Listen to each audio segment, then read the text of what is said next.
How about that? That worked better. I'm so sorry. I screwed the pooch on that. There's no audio. Now there's audio. So I am so glad that only one person was watching that and noted that. Thank you. So let's start from the beginning. Hi, welcome to a last minute Ask a Philosopher. We weren't planning to do anything tonight, but Nick was begging me. He's like, please, I want to do something so bad. So we are going to be having a Q&A with people who want to ask Nick questions or Cheshire questions, because we all know how she loves philosophy. It's like her favorite thing now, or ask me questions. So we're just going to do a little, I don't know, hour long, whatever. But hi all. And then Nick, what you got for us tonight? Well, first of all, I hope there are lots of questions for me. I know everyone wants to ask me all these questions. I beg Steve for a lot of things, and this is the only one he gives me, so I have to be happy like with it this. when he begs. It's nice. I do quite frequently. And Cheshire's here, and I think she just contributes a tremendous amount, so I'm hoping that everyone's going to take advantage of that. I had wanted to put up this show ahead of time, and I didn't because, well, I'm a lazy fuck. So that didn't happen. So if you want something done, I'm probably the last person you should ask. But there are a couple of things coming up, and I wanted to take a moment to say that I'm actually a mod on the GDC. I haven't actually utilized that nearly as much as I'd like to. John Peterson does that, and he does a great job at that, and there's a lot going on. The GDC is a community where people can come on and just put up basically any kind of intellectual discussion that they want to have. They can go and they can put that up on the GDC. And if you can find a mod, John Peterson is a great one. He's, oh my God, is it... Chesh, what is John Peterson's handle on Twitter? It isn't. Oh, yeah, no. I'm going to look it up. You'd think he'd go with just John Peterson, but because he wants to annoy the living fuck out of everyone, he doesn't do that. But we'll find what it is. But if you have a topic that you really want to discuss, there's a built-in audience and there's people who want to hear it. And there's if you can find a mod that wants to do it, John's a good mod. I'll say I'm a good mod, and we'll go with that. Is that so? Question mark. The handle itself is John. Yeah. At is that so 19. Okay. I'll type Ask it in the chat. him if there's something that you want to discuss and you want to have a forum for it. The GDC is a built-in forum that's already there. It's got a platform for it. I've done a number of GDC shows. Steve often is in watching those shows. I like to fascinating. participate. I love them. I people have asked me to jump in a lot of the DDC shows, and one thing is that I like to have my own time off just to listen, and I just listen to those things, and they're great with Dr. Misha Griffith, and oh my God, the amount of this genius that comes out of some of those discussions is quite good. I just sit and listen to them like anybody else, and I enjoy that. So. I'm just showing up on everything, and I'm at the point where I think Steve needs to start paying me 95%. I need at least a fancy suit and a nice hairdo. We have our own little business arrangement. No, Cheshire I'm changing the deal live now. Cheshire gets 95% of the remainder of the 5% after I've taken my 95%. So I'm telling you, we're making Cheshire into a superstar, and she's going to forget all about us by end of the year. That's my prediction.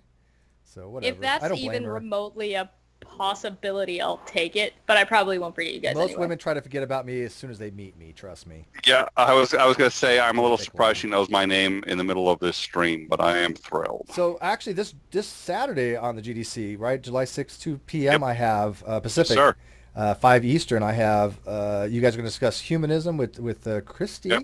That's going to be amazing. Grey Skeptic and Jim Majors and a few other people. I am actually, prior to that, I don't know if you know, I actually have a hangout with News Now Houston that he'll be coming on to talk about the do's and don'ts about auditing. That's only going to run about an hour. I don't want to take up too much of his time, so we're going to do that at 1 o'clock Pacific, and then I'm going to turn it over and promote the thing that you guys are having on the GDC. How's that work for you? Well, John's having that. I'm not. I am a participant. I'm thrilled to be participating, but that's John's deal. I have a deal coming up on Sunday, but that's John's deal on Saturday, and he really knows what he's doing. He is a spectacular mod, and there are people who want to be discussing this. He's going to be moderating it, and I'm going to be there, and I look forward to it. Yeah, and you're frozen, by the way. Your Skype is. I asked if I was frozen, I don't think and then he's everybody frozen. said no. I think he just walked away. I don't think he's blurry. frozen. I did walk away. Oh, it's blurry because the background. I got the you. background Okay, so it's walk away. Okay. Just FYI, Flat Earth Jesus says Cheshire is kind of cute, I suppose. I wonder if that may get me banned. No, it's factual. If it's factual, it doesn't get you banned. Well, in Flat Earth Jesus and I still, kind of is a weird modifier. She's kind of cute. Whatever. Flat Earth Jesus and I, and this was the discussion because he actually got blocked on Dave, who thought he was doing what he should, and 9 times out of 10 he's right. In this case, I would disagree with him. He had blocked a comment from Flat Earth Jesus. We have on the Atheist Codex a $10,000 bounty for proving that the Earth is flat, and we have a number of and actually Reds, I think it was Reds, and NonSec actually did a joint. They said they would delete their channels. NonSec I'm ambivalent about, I have to be honest, deleting his channel if it proves that the Earth is flat. But Reds agreed, and so I'd like to discuss that more with Flat Earth Aussie Jesus. We were in the middle of some very good discussions about that. I think Flat Earth. We just spent about a half hour talking about Flat Earth Jesus on Reds Rhetoric's channel, and my thing is this: he's fine to come around. As soon as he says stupid shit, the mods can do what they want with him. I don't care. I mean, he's just not a blip even on my radar, because I think, and I hate to say it, but I really do think he has something going wrong upstairs, and I don't like having that around because I feel like we're taking advantage of a person who's not mentally culpable for their actions, because I just don't think he is. I think there's something wrong with him. That's not the kind of person I want to go after. I want to go after the people that spit for stupid shit but are morally culpable for what they say. I don't. There's some argument to be said that he may not have that moral culpability. So I'm on the fence of that. I would just like to say it's okay. You wouldn't get banned for that. I think you're kind of cute too. I don't even know you.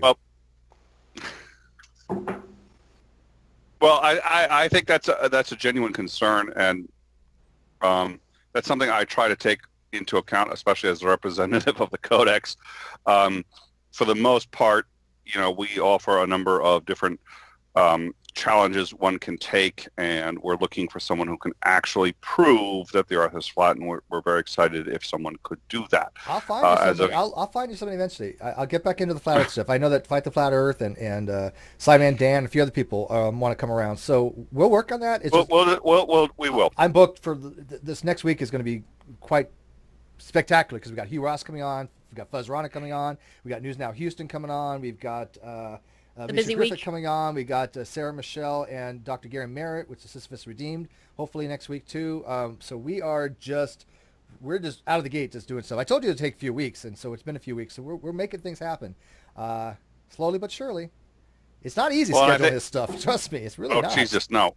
And I am patient, and we can do that at will. I may talk to Flat Earth Aussie Jesus and see what he's got to say, and I'm happy to and willing to talk to anyone who is interested in proving a flat Earth. Well, he says you could probably find each other on Discord.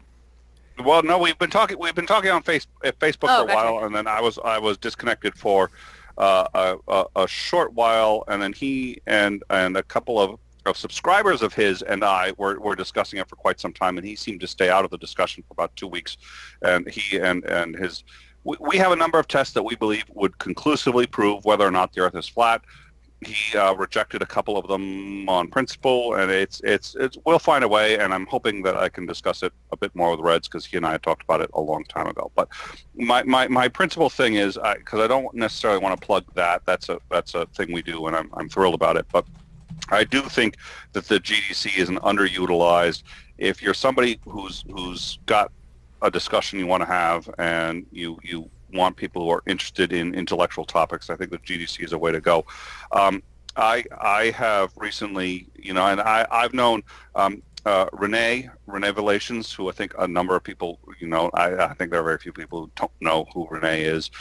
Pink Heretic and Lilith Liberated and I have all sort of gotten together, and we've found a few topics that we would like to discuss, and we said we'd like to discuss them, publicly in a forum. We're going to put at least a few shows on the GDC, and it's just a forum that's there. It's a great forum to use, so we're going to be there on Sunday. We've got a forum on the moral necessity of anti-theism, and I think that's a topic that understandably could generate some discussion.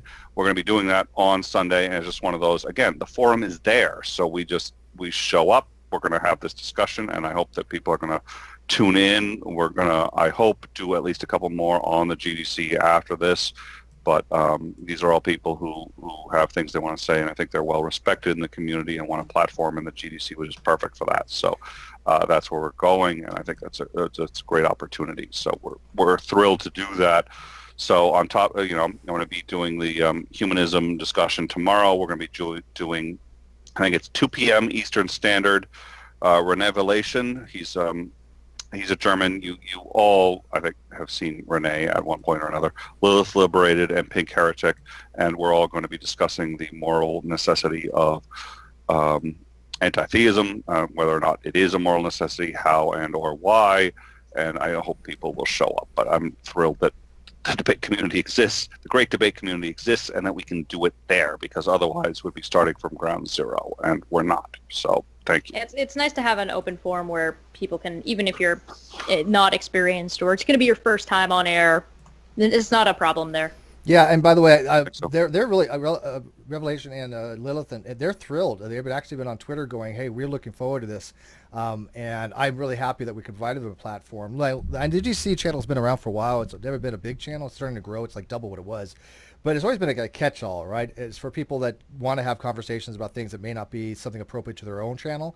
I get that. So we do have some people that are actual managers of it. John, Nick, both. Cheshire is going to be a manager here soon. If somebody is she just found out about that. Okay, run away! Surprise. Well, I mean, if I told her before, if she wants to come on and promote the Slippery Slope show, if she wants to have a show on the GDC, something where she could do a promo, she could do that as the manager, right? So if somebody, but she's got the judgment to do it. She's got the judgment to do it, and it's people who have judgment. I don't know why I trust her. I am a strict moderator. I would never try to comment on a show she's moderating, but yeah, exactly. But if somebody wants to be a manager on that channel that I'm well familiar with, then we can make arrangements, because it's going to be for that. I think it's going to pick up. I mean, like before, I was making like $10 on that channel. It wasn't a big channel, and I didn't use it for any kind of monetary thing. You guys are getting paid. So it's not that it's not that much. Trust me. I think I made 37 cents in ad revenue. More than me. But it's okay. I'm going to be playing games on it, and we're going to have fun on it. So that other channel will be used for that kind of stuff that probably wouldn't be for this type of audience. Now, people have been saying to me that they want this kind of content. They want Ask a Philosopher. I'm going to have Astrophysicists. I'm going to have other people on. I have Hugh Ross coming up in Fuzzrana and a few other people with biology. But here's the thing. My channel has always been eclectic. My channel has always been diversified. I always have a lot of different content. And I have to tell the people that are Patreons and the fans, if there's something that you're not interested in, I'm okay with you not watching that particular episode. I really am. I cannot feasibly appease everybody. I know certain things people like, certain things they don't. I have a wide variety, and I hope the people watch what they like and they don't watch what they don't. And I think that's the perfect way to go about having a channel. Because if you try to put forth something to appease everybody, you appease nobody. And so I just hope people can hold off, wait for the newer things to come on. Because I tell you, having Hugh Ross and Fuzzrana come on, and Dr. John Kroon and Misha Griffith, we're going to have an amazing time on this channel. So, well, and I think what makes the great debate community has a different approach to other channels I've seen, which is, for the most part, as long as you go through a mod that has already been vetted, as long as you go through one of those mods, you can put anything you want to on there anytime you want. There are a couple of mods. I'm one. Cheshire's going to become one. Steve, good luck. And John Peterson's one, and he's just proven to be a spectacular one. So he's really good at it, John. isn't he? He's spectacular. Good. I gotta admit, I like John. Don't get me wrong, but he really has a natural aptitude for this. He does, and in fact, I was in one of his first ones, and there was a very good friend of his who came on and started bullying a lot of people. And John said, "You're going to stop. You're going to stop. You're going to stop." And then the guy bailed. And I'm sitting there going, well, the guy bailed. This is John's first time. And then John was like, no, I kicked him. I was like, you he's one of your good friends, and you just get. John knows what I he's love doing. that. John's good. I think No, that he is the did it. best way to go about it. Look, if Cheshire pissed me off, she's gone for that day. She'll go back tomorrow. Yeah, And he came back. He came did. back. He Yeah. came back. He That came was the back Raging because he Atheist. understood. Yeah, the Raising Atheist. Yes, it was. Yeah. Yeah. Who I like, but he was a little bit much that day. So He It went happens off. to everybody. yeah. It does. It happens to everybody. It's bound to happen to me at some point. It's bound to happen to both of you. At some point, Steve's going to get kicked off his own channel. It'll I had happen. that happen. People, No, look, and the next day everything's fine. Most of us, we're just not emotional people. We understand that, people can get upset. The next day we're like, nothing happened. I really don't hold grudges except for people that have seriously affected my life. And then those people I just excommunicate from my existence. That's all. They're non-factors. Well, and people who did it, I mean, it's like, I've been asked to mod you. In fact, I've been in channels where it's like sort of I'm the mod, and admittedly, it's okay. This is Steve's channel. I want to mod Steve, but it's one of those things where it's like, Steve gets it, and the primary rule of GDC is the mod rules, Mod is even God. over the mod is God, even over Steve. I have to. So- I'll listen to the mod. I mean, because if not, then you have You have. chaos. You have. I've cut you off. I have cut you off and said, Steve, we're going to let him talk. And you're just like, fuck, Because okay, if not, you Nick, got chaos, we're done. right? I mean, Yeah. Because you get it. yeah. So I think it's a great place. I mean, look, this group, we'd like to, it's Veritas Voices. We have a lot of things we want to discuss. We've got 5 or 6 topics already planned ahead we would like to discuss, but, we just said, okay, the GDC is a great platform for us to start. And that's where that group is starting. I'm a part of that group. I'm not just modding, but I'm a part of that group. And we're going to do a couple on the GDC, and everybody is so thrilled that platform exists. So, yeah, this is Ask a Philosopher. And because we've had 4 or 5 Ask a Philosophers where we really talk about significant philosophical topics, and I'd like to be doing that again tonight, but it's part of this. I'm going to take more than a few minutes at this point to just say I'm thrilled that all of us can do this. And I know, and you're right, Renee has just been thrilled about it. Pink has been thrilled about it. Lilith has been thrilled about it. And we could start our own channel from ground zero, or we could start with a community of people who really just wants to understand and talk about intellectual topics. And we're going to sit there and we're going to talk with them. We're going to say, this is what we're doing. And we're going to do at least a few shows there. And if it takes off, we're going to do a channel. But is that where we're going to go? I don't know. But this is the kind of thing that you encourage, that you talk about, and it's your community. And this is what everybody, I think, wants to see and wants to do. So everybody is thrilled. So I'm thrilled. So I'm going to be on the GDC tomorrow and the next day. So I'm on your channel tonight. But I'm happy. Thank you. Yeah, no, I think that's a perfect way to put it. The GDC community has been around for a very long time. Granted, I didn't come up with that name, but I kind of promoted the crap out of it and started it on G+ and started making it a thing and, started building the community. So I will always have an affinity toward the great debate community that I started, but it's no longer on G+, but we have moved to Facebook. So if you want to join us on Facebook. But the GDC at this point is more of a concept than anything else. And I think that a lot of people want to be involved in the conversation. I know that we had to decide, like Brandon just got another mic or new mic from somebody that sent him. He came in the other night. He was the one that has CP that just his mic was crap, who's been trying to get into dialogue. And I'm thankful that he has a new mic now. Hopefully he'll come in and add to the conversation. And a lot of new names are coming around.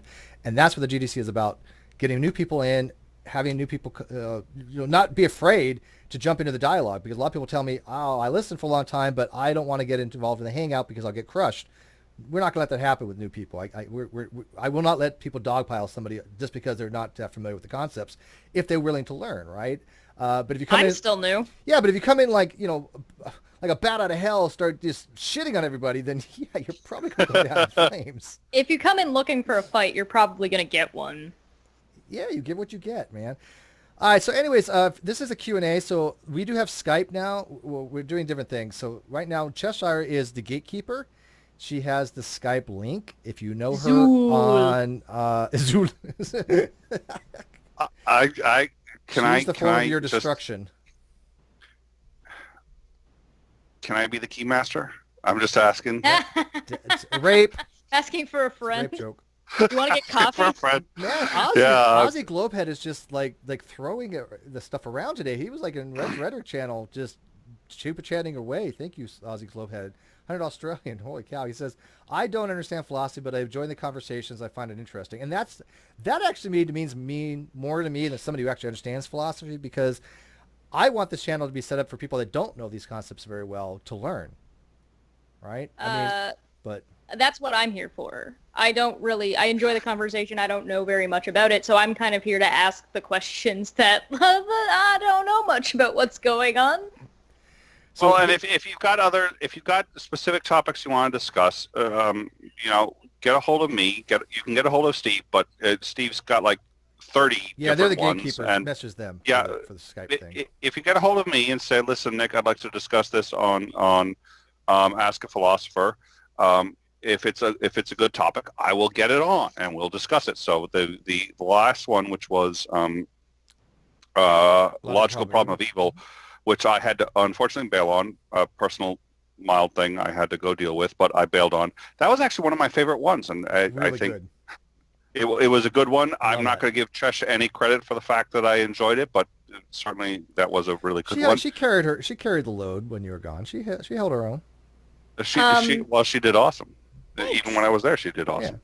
Yeah. So basically, if anybody wants to come in and has something they want to discuss tonight or has some kind of question, please message me on Twitter.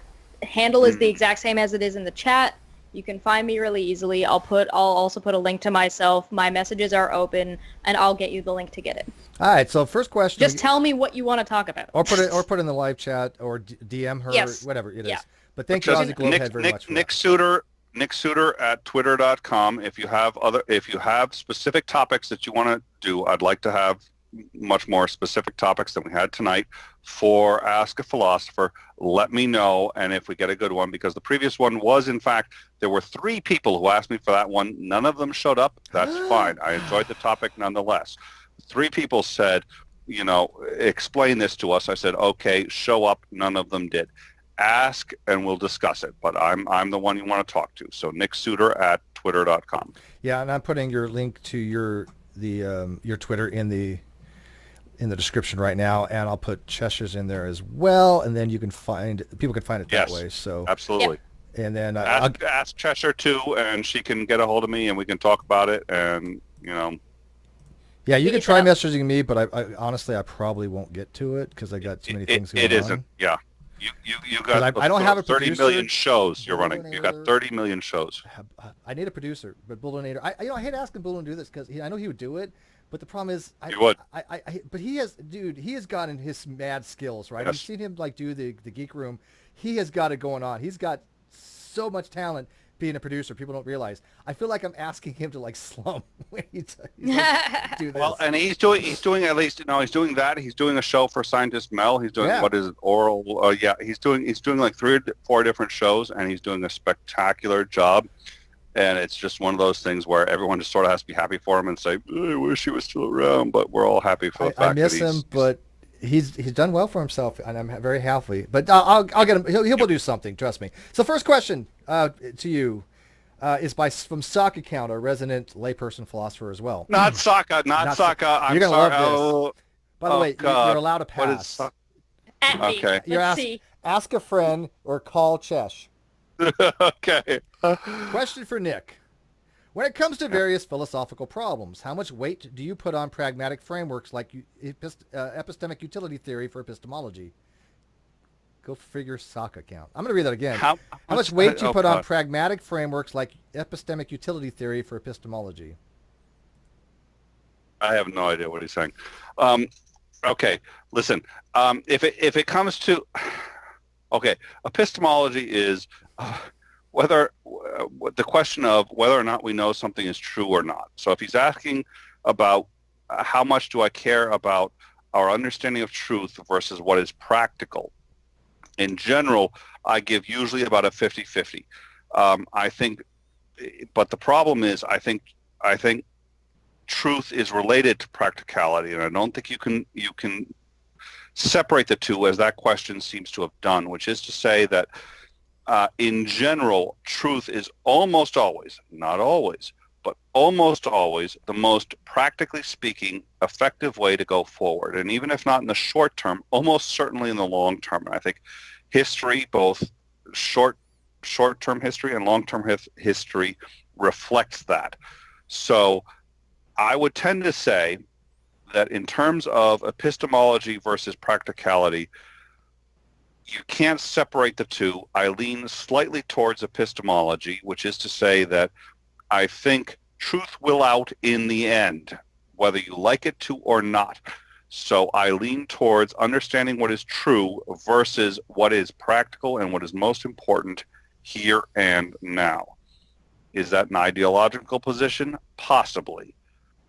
I'd be willing to argue it, but that's where I stand. Yeah, I don't disagree with you. I would add on this. Look at Shaka. The way I would look if I wanted to evaluate this question, I tend to pragmatism. Saka knows this.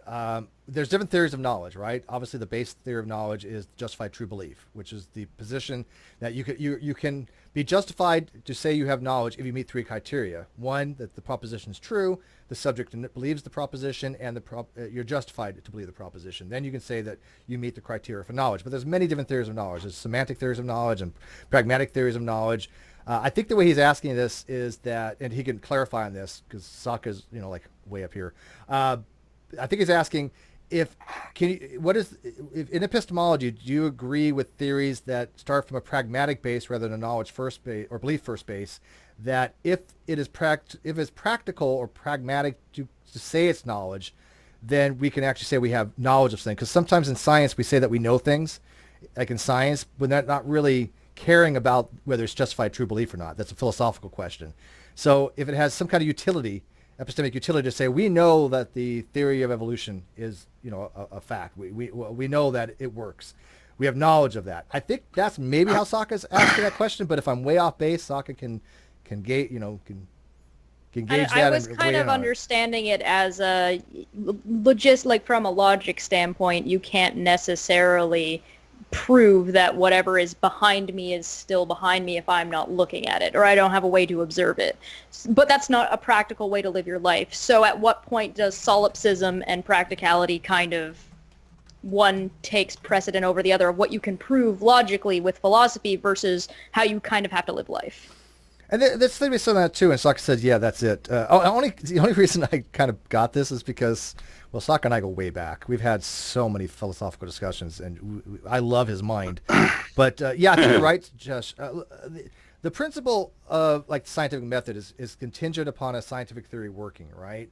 There's something called logical positivism, which was the position that nothing is really cognitively meaningful unless you can assign a truth value to a proposition being true or false. I don't think that type of methodology works. That was way back when, before we had modern science. I still think there are people that hold off on that particular view. I know a few, I'm not going to name any names, but I think there are a few logical positivists out there. But I don't think it works because I don't think verificationism works, which is that you have to verify by observation. But verification to me seems self-refuting. But you're right. To me, both of you guys are right, that truth exists regardless of our subjectivity of it. I think there is something to be said, but when we evaluate a proposition, we are lending our own subjectivity, saying that we are accepting this to be a fact.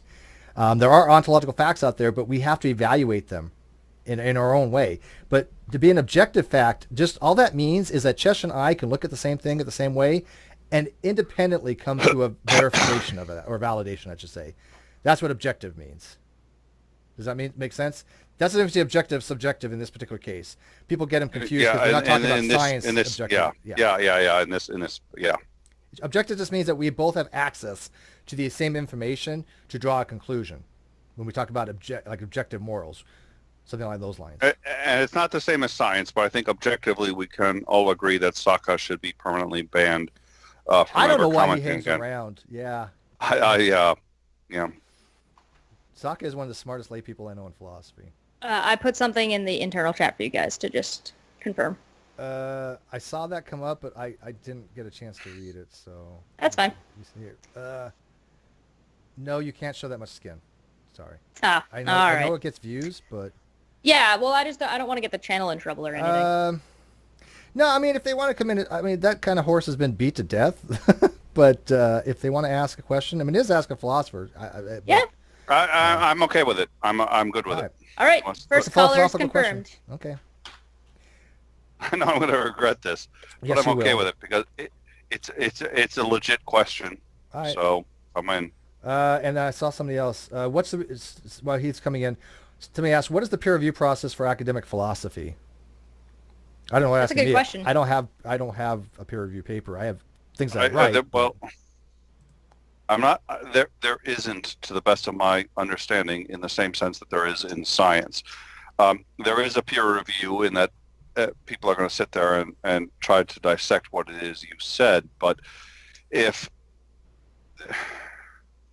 in peer review in science, if any number of people can sit there and lodge sufficient reasons why what you said cannot be sustained, it's gone. It's nobody can. It's done. In philosophy, So it's more like somebody writes a paper and then just pokes holes in it. A lot of that, yeah. yeah. Yeah. I mean, look at like the presumption of atheism. That got obliterated, but it still was submitted and still was accepted. Yeah. But any given number of holes, and in science it's gone. In philosophy, any number of holes, and it's not necessarily gone. There's no accepted in philosophy where, well, you've had enough holes, nobody listens to you anymore. Actually, if you've had enough holes, 2,000 years from now, somebody may pick it up again. That doesn't happen in science. Didn't William Lane Craig do that? In as much as? He's talking about like the cosmological argument, I think, or the ontological. One of them he picked up from like the 1800s or something like that. Yes, but those are actually still reasonably accepted, believe it or not, from that far down, and that's another problem with philosophy. Kind of just revitalized. Yeah, and if somebody is really hosed, they can retract their own paper too, obviously. Right. Yeah. I mean, in philosophy, arguments that are 1,000 years old can actually still be considered current. That's not as often the case in science, but I think. I'm sorry. Well, let me ask you this. Well, do you think, when I look at William Lane Craig, he seems like a kind of person that's only really trying to convince the believer why they should believe. I don't think his arguments are that good. I think he uses more rhetoric than anybody I've ever seen, and I think he uses some dishonest rhetoric as well. There's nothing wrong with using rhetoric, by the way. Rhetoric is a good thing. People have a misunderstanding about rhetoric. I actually took a course in rhetoric. It's called Contemporary Rhetoric, and what was the course name? What was it called? Something about contemporary rhetoric. I forgot the actual course name. But rhetoric is actually good. And in debates, you're supposed to use a form of rhetoric. But I think there's a distinguishing differentiation between negative rhetoric and positive rhetoric. And negative rhetoric, I see a lot of William Lane Craig does, because I think he uses some very questionable techniques to win debates, and he just wants to keep the people that actually believe thinking that some of these are really good arguments. I would probably make the point that what he does is he's talking to an audience that already believes it, and it's more for reassuring, but it's dressed up as if it's convincing to people who aren't. Yeah, and it's not, which makes it not a good argument. So you end up with a whole lot of theists bringing an argument that's not gonna fly, but it's because it's dressed up and presented as if, here, show this to your atheist friends, or here, you've got a family member struggling with faith, this will reassure them, and anybody who actually takes the time to look at it and break it down, it doesn't really follow. They're not like they're invalid arguments. They're just not very convincing. No. And somebody said he's like the Peter Popoff with a PhD, and I thought that was funny. Yeah. Oh, it's critical thinking. Well, the problem is he knows what he's doing. He's got a degree in philosophy. Smart. He really knows what he's doing, and he's really got solid arguments, and he knows how to form. Right? Yeah, he knows how to form an argument properly. And it becomes very difficult unless you really understand what he's talking about. It becomes very difficult to argue against him because he knows how to formulate an argument properly with the proper premises, proper conclusion. Everything follows properly from, and he really knows what he's doing. He's not to be underestimated, I think. I agree. That's not to say I disagree with you, but Hunter D makes a good point. I'm wondering what you guys might think about this. They said philosophy is about the human condition, its nature, so the philosophy of 4,000 years ago is just as valid today, unlike the scientific knowledge of back then. Yes and no. No, I mean, I'm more into the modern philosophy. We don't look at things we don't think of Platonic realms. We don't think of a lot of things like they would have back in the day of the classical, like atomism and things of that nature. Now, they exist, but I think in modern philosophy and classical philosophy, I think they're quite different contemporary-wise. But just like science, it progresses, right? We answer Matthew. we answer philosophical questions that may not have been answered 1,000 years ago, 2,000 years ago. I'd ask him where he gets that from. I mean, the truth of the matter is that modern science gets everything it has from philosophy of science. And it was philosophy that created science, not the other way around. So I think there's a very good question to ask as to whether or not philosophy can continue to enhance science. I think it can, but whether it can or cannot, the truth of the matter is science was born from philosophy, period, end of discussion. Yeah, science came from natural philosophy, sir. I know there's a question that you got there, Chess. I saw another one in the live chat that I'm going to ask her first. Or go to first? Yep. Okay. So Geo Sam answers, how about the free will problem as it applies to Christianity and why their God fails to act or seems to be favor those who violate the free will of others? And I think that Nick probably has a lot to add on this, because I don't think libertarian free will is a thing, but I don't take the narrative that just because God gave us, hypothetically, if God gave somebody free will, that doesn't mean anything as far as them still not having choice. And it goes to whether you're an indeterminate person or a determinate person. So Jim has a competitor for best mustache. Woo, that is awesome. No. Well, good. That's right. Been a long time coming. Nick, you can answer that on free will while I get the competitor in here. All right, I'm a determinist, and there are multiple determinists, but for the most part, I don't believe in free will, which is to say that if I make a choice, flip a coin, and I decide it's going to be heads or tails without having any prior knowledge as to where it's going to land, flip a coin, go back in time, and see whether or not I make the same decision, heads or tails. I'm going to make the same decision. I'm going to say heads. Yes, I think it's going to be heads. Go back in time again. Ask, Nick, do you think it's going to be heads or tails? I'm going to say heads. Go back in time. Ask again. It's going to be heads every single time. Why? Because every decision that I make is deterministic. It is based on the summation of all my life's experience and all the biology, who I am, everything that makes myself, Nicholas Lamar Suter, a human being. And when you say, what do you think it's going to be? I make a choice, but it is deterministic based on all of those things. To the best of any scientist's knowledge, we've never been able to find anything that is random, anything that occurs without a precondition, without something that caused it. The closest we've come is to quantum. That's a reasonably new thing. I'm not sure it says what some scientists say it does. Not everyone agrees. Maybe it's random, maybe it's not. To date, we have not found anything that we know is random. We have not found any event that occurs without a cause. Ergo, I disagree. Okay, and Steve disagrees, and he's going to school me on this in a minute. But ergo, every decision that I make has multiple causes behind it, and I've chosen it for a reason. Therefore, I don't think it can be said that, free will, what is free will? I think there's a lot of ways to look at it. Is it some kind of randomness? Is it some kind of where there's a spirit or soul that can express an opinion outside of reason, which is essentially what you're saying? What? There's no reason for what I said, what I said, or for an opinion I gave? If I give an opinion, presumably there is a whole host of reasons why I gave it. If there is, then it's deterministic. If there isn't, then it's random. But then at what point can you say that it was actually me who gave the opinion? So I'm sorry, I think I may have lost track of the original thread there, but I'm hoping I came close to answering the question. Yeah, no, that's Let's good. get our contender in here. Well, let me see if I could throw some light on that real quick. First, there was a super chat here. Let me get that real quick. My Finished Journey, $5. Was a big fan of Craig when I was Christian. I absolutely found it compelling because I assumed it would convince an honest atheist. And that's what I think that a lot of people do as well. I think that they use Craig's argument to go, oh, hey, why isn't the atheist believing this? Because I just don't think his arguments are that great, whether you're agnostic or atheist, doesn't matter. As somebody who looks into Craig's arguments, he's really valid. Don't get me wrong. I mean, Craig knows what he's doing, but they're not that convincing of arguments. Odeon, $2. Are your beliefs predetermined? No. But as far as what Nick was saying, let me just jump on that real quick.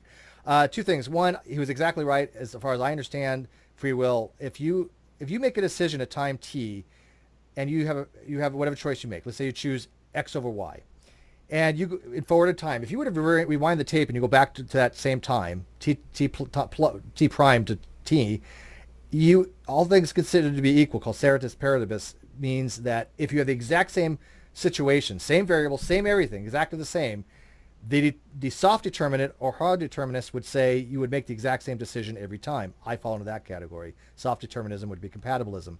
The indeterminacy position, which is like libertarian free will, would say that Nick, when he goes back in time, he could just as well pick Y over X. And so you could never say which one he's going to pick. To a soft or hard determinist, they would say, no, there is no libertarian free will. He has a choice, don't get me wrong, but that choice is based upon influential factors which are helping him making those decisions, and given the same influence, he's going to make the same decisions every time. Because I believe very strongly that we are never without external influence. I think that libertarian free will is an illusion. If it doesn't exist, because we are always having these influential external factors, which means that we don't have free will. That's the whole point of free will. Would you agree on that, Nick? Yes, absolutely. That's yep, you got it. Okay, and the other thing was, and I know they're going to hate me for this, but yes, under the Copenhagen theory, which, by the way, you don't have to accept. You can accept pilot wave theory or other types of theories, but under a multi-world hypothesis to get rid of determinism. But under the Copenhagen theory, there are events that don't have a cause, like spontaneous fission, weak nuclear decay. There literally is no information in that system to even have any kind of causation. So it's completely stochastic under that interpretation of quantum mechanics. But I agree, that's not the only interpretation. So well, and not only that, but that's actually a kind of an out there interpretation. There are some who believe that, and all of that Copenhagen. I just can't stand the multi-world hypothesis because it just boggles my mind. All right, let our guest in. Yes, we're pushing it. Sorry, new guy. I'll fight you. Oh, Chesh. Who thought Chesh should be in here in the first place? I think we should sneaks in every time. I don't know. Yeah, no, I'm not glad she's here, but at any rate, yes, Chesh, you were saying? Not me. Oh, no, the new guy. Oh, well. Yeah, no, Chesh, you were bringing in the new guy. Did you want to introduce the new guy or not, Chesh? Or do you just want to bail? I think Chesh wants to leave. I think it's good. I'm just going to replace myself with a Yoshi. Odin, I'll get to your question. Are your beliefs predetermined? Can people hear me? Yes, sir. Yeah, you're here. I am not able to actually hear people on the Skype call at all. I have to listen through YouTube, and that's being weird. Difficult. Why? Oh, I can hear myself now. Oh, okay. You can hear me? No, we can't. You check your audio settings for your speaker settings for your Skype. Steve, if he can't hear you, out of curiosity, because he'll hear me on YouTube. he's going to hear me on the really YouTube huge channel. Delay. Nick, you'll hear me on the YouTube 20 minutes later. I checked that. It says speakers muting on Skype. I'm just not sure what it's doing. We need a technical assistance. Go ahead and ask your question, and then listen off air. We have two options. You can ask your question and then leave, and then we can see anything that you need to address. So that way, you can actually hear the answers.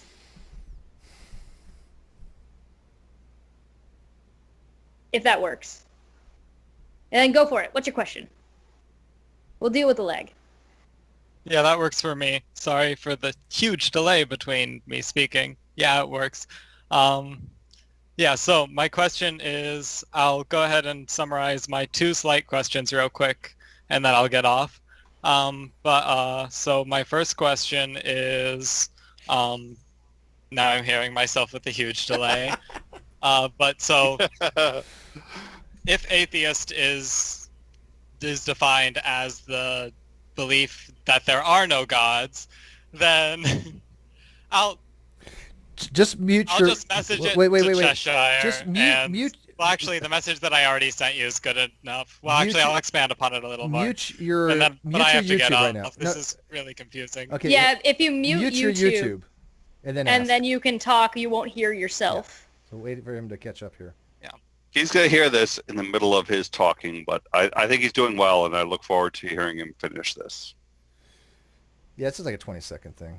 Yep. Okay. Yeah. I got you. So now, monologue time. I'm really sorry about all these complications. I don't know what exactly is going on. But anyway, so if atheism is the positive claim that there are no gods, essentially, or the positive belief that there are no gods, I'm not exactly sure on the specific semantics. But anyway, if so, then where does that put things like the panentheistic God, which is just a relabeling of the universe, and other fine points?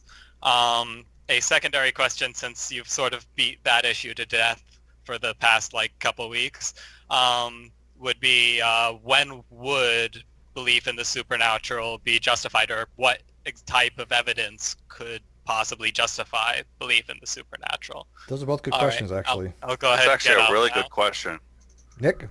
Thanks for coming in. I hope sometime you can get your audio fixed and you can come in again, and that'd be great. Those are good questions. Nick, go ahead. When is belief in the supernatural justified? That's a really good question. By some standards, never. If it's supernatural, you shouldn't believe in it. I don't think that's true. I think that anything that has evidence should be believed in, whether it's, quote, natural or supernatural. Having said that, I've never seen any belief in any evidence for the supernatural that has convinced me. I think there are things that could potentially be supernatural and that could be demonstrated even in a natural framework, but I understand why that's difficult. But unless someone could do something like that, I'm not sure I would believe in it. But if you can evidence it, regardless of the framework, I would follow through. But I think once you start getting into metaphysical, which is what we're talking about, I admit there are difficulties. Steve, any thoughts? Okay, a couple of different things. Sure. When it comes to pantheism, pantheism is the belief that the universe and the God are intertwined. They're like one and the same. All reality is either God itself, or there's something called monistic idealism, which is in the mind of God. But there's something, and I'm going to show you a picture here, if I can open this here. This is called classical theism versus theistic personalism. If you can see this, you're going to have to look on the outside, guys. But basically, what this picture is showing is that under classical theism, God is this uncaused cause, that he creates the universe, and the universe is a part of him, but it doesn't sustain by him externally.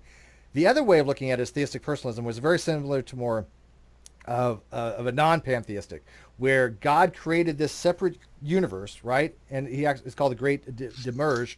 He's the caretaker of that universe. So under classical theism, in a way, God and reality are somehow intertwined, but the pantheist looks at it as they are like co-equal. The way I interpret pantheism is that reality is God. And now if somebody wants to take that and put it under theism, they can. I take it more as a non-theistic thing, because I don't think it's a personal type God or a God with an agency. This is where it gets into, what do you want to consider to be a God? I personally, this is just for me, if it's not a God that has agency, and I'm not talking about Boltzmann brain, because this could actually happen with a Boltzmann brain, I'm not going to recognize that as what we're talking about as far as a God in these conversations. So I put pantheism under a non-theistic thing, like a Spinoza's God or God of the philosophers. How you do it is completely up to you. Mm-hmm. So. I'm gonna add to that. So, and actually, this is funny because Christopher Hitchens, who is referred to by many atheists, who I don't think understand what he was trying to say when he said theism in general. If you look into the general dictionary about theism, you'll actually find two definitions. One of theism is that theism is all religions, so all religions fall under theism. The other one is theism as opposed to deism. Now, when you do that, theism actually breaks down quite a different way.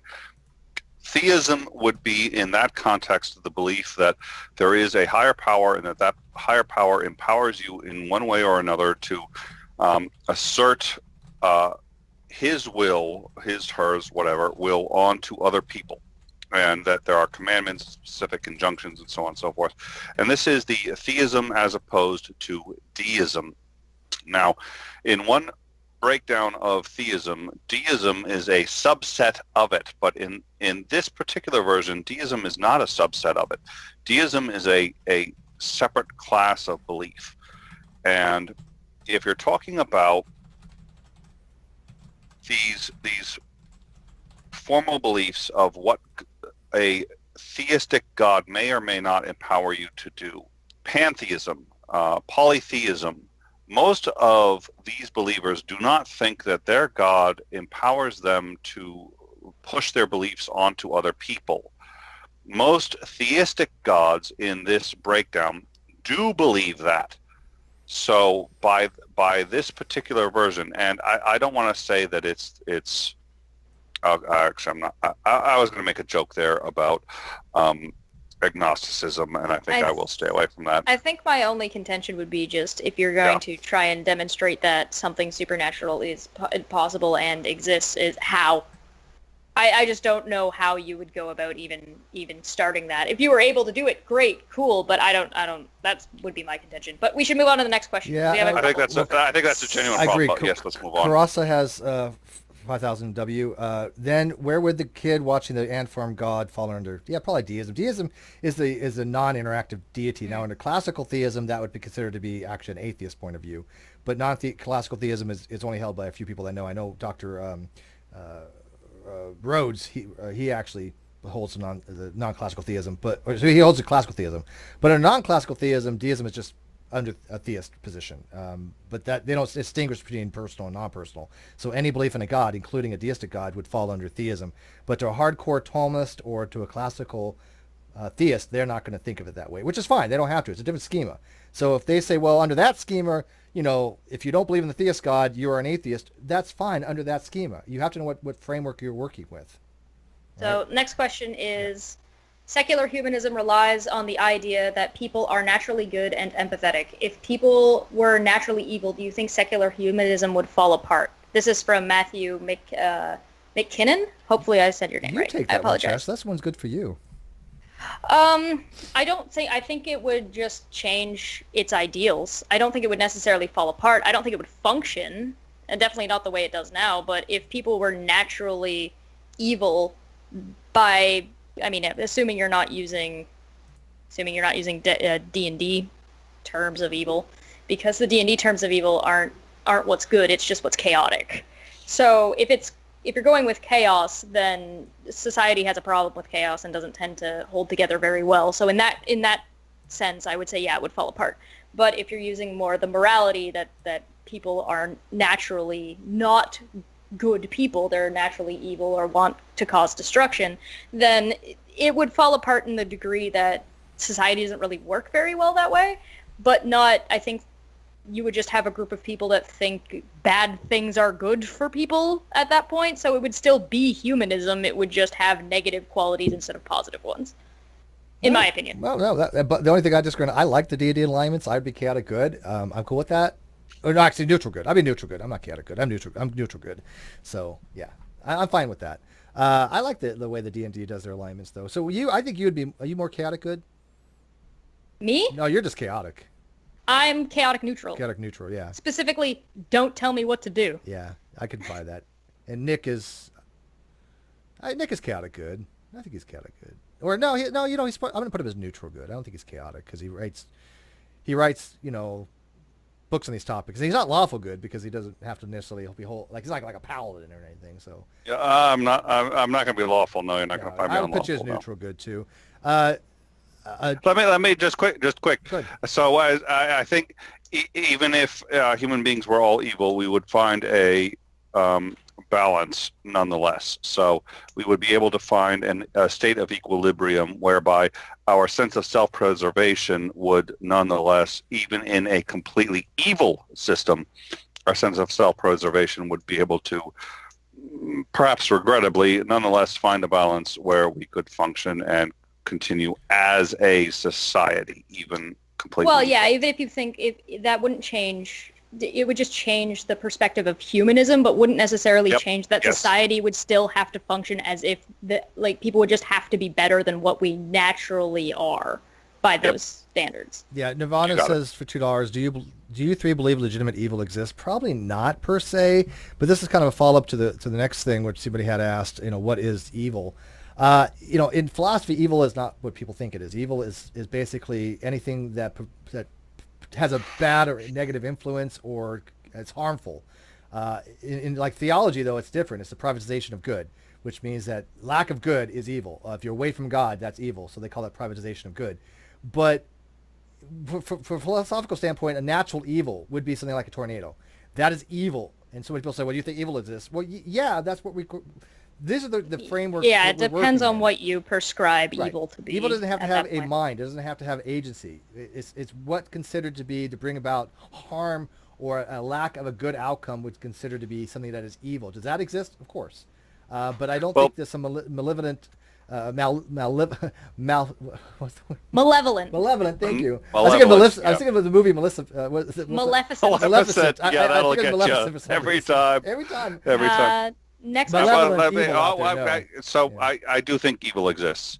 I do think there is a force. I do think it is called evil. I don't think it is a third-party force outside of us. I think it is the consummate sort of what we are and just the negative nature in us. I don't think there is a devil or any third party that is contributing to it. And if you're looking for an evil outside of that, you're not going to find it. I just think it is that which we have created for ourselves. Well, the Nothing Raging more. Atheist said we have Trump, so possible. No, I don't think it. I don't think yeah. Trump is evil. I just think he's incompetent, inept, ignorant beyond ignorant. I think the guy just hasn't been. I don't understand how he even passed basic schooling. I mean, the guy literally knows shit about anything. So Money. Yeah, well, of course. I mean, if he hadn't come into money, he would just never have been. He would have been nobody. He's not that bright, and yet he thinks he's like the If smartest. he hadn't person on come the into planet. money, he'd be Moses. He'd have been dropped off in the river, and then somebody would have found him. And yeah. And no, I'm not just riding the Trump bash on Trump train because I actually before I was like I'd rather have Trump than Hillary because I can't stand Hillary. But I said let the world burn. Now that the world's burning, I'm like we need to put it out.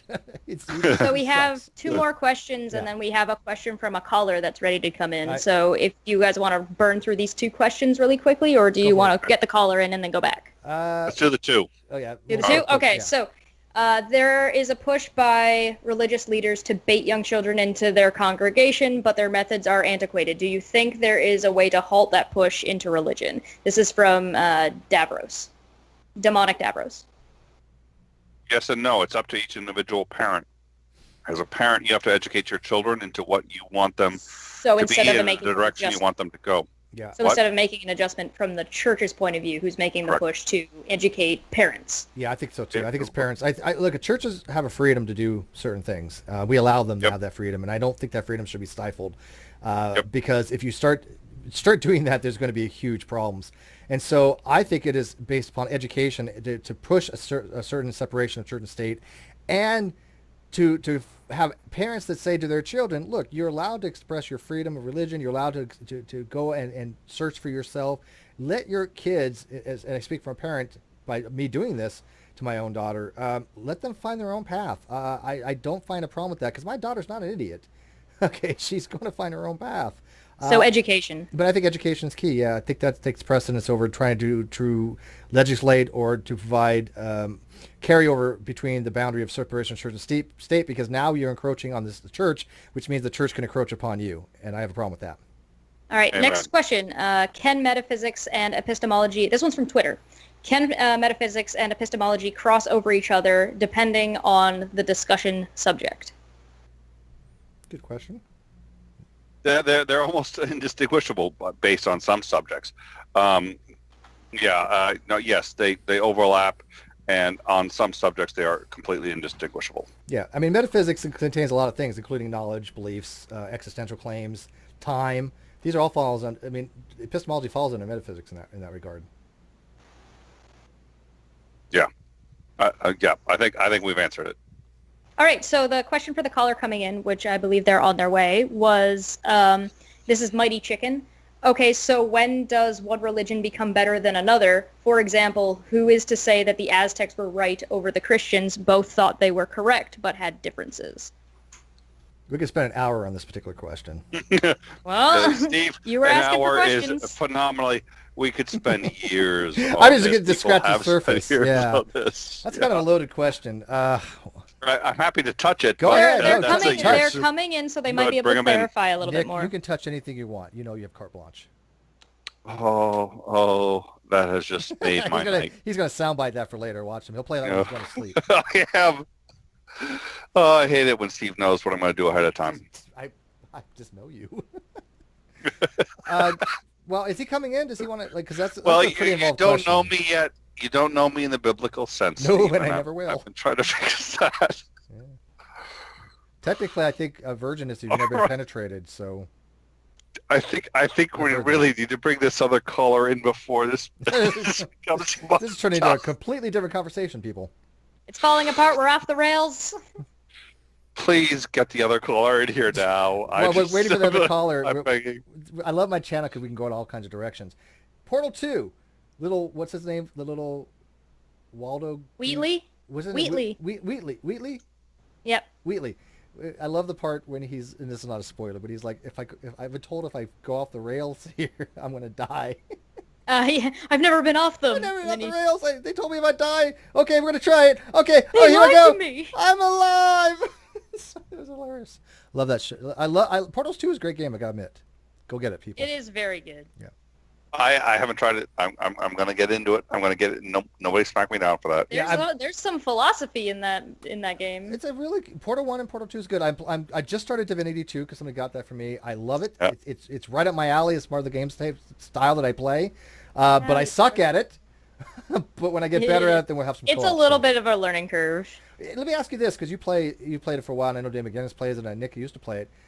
Is it just, if you co-op it, is it just like campaigns, or is there like some kind of online thing that you can do, or it's just campaigns? You can get into a group where you basically are connected in a room, essentially. And then what you do is each person controls their own character and on their own screen, so it follows your character or wherever you're clicking on the map as an individual. Where's the map? Is and that you just can campaign? pick up. Well, no, you're all. I mean, I think as long as you're all on roughly, you have to stay on the same map. No, I think you're all in the same server. No, you're misunderstanding my question.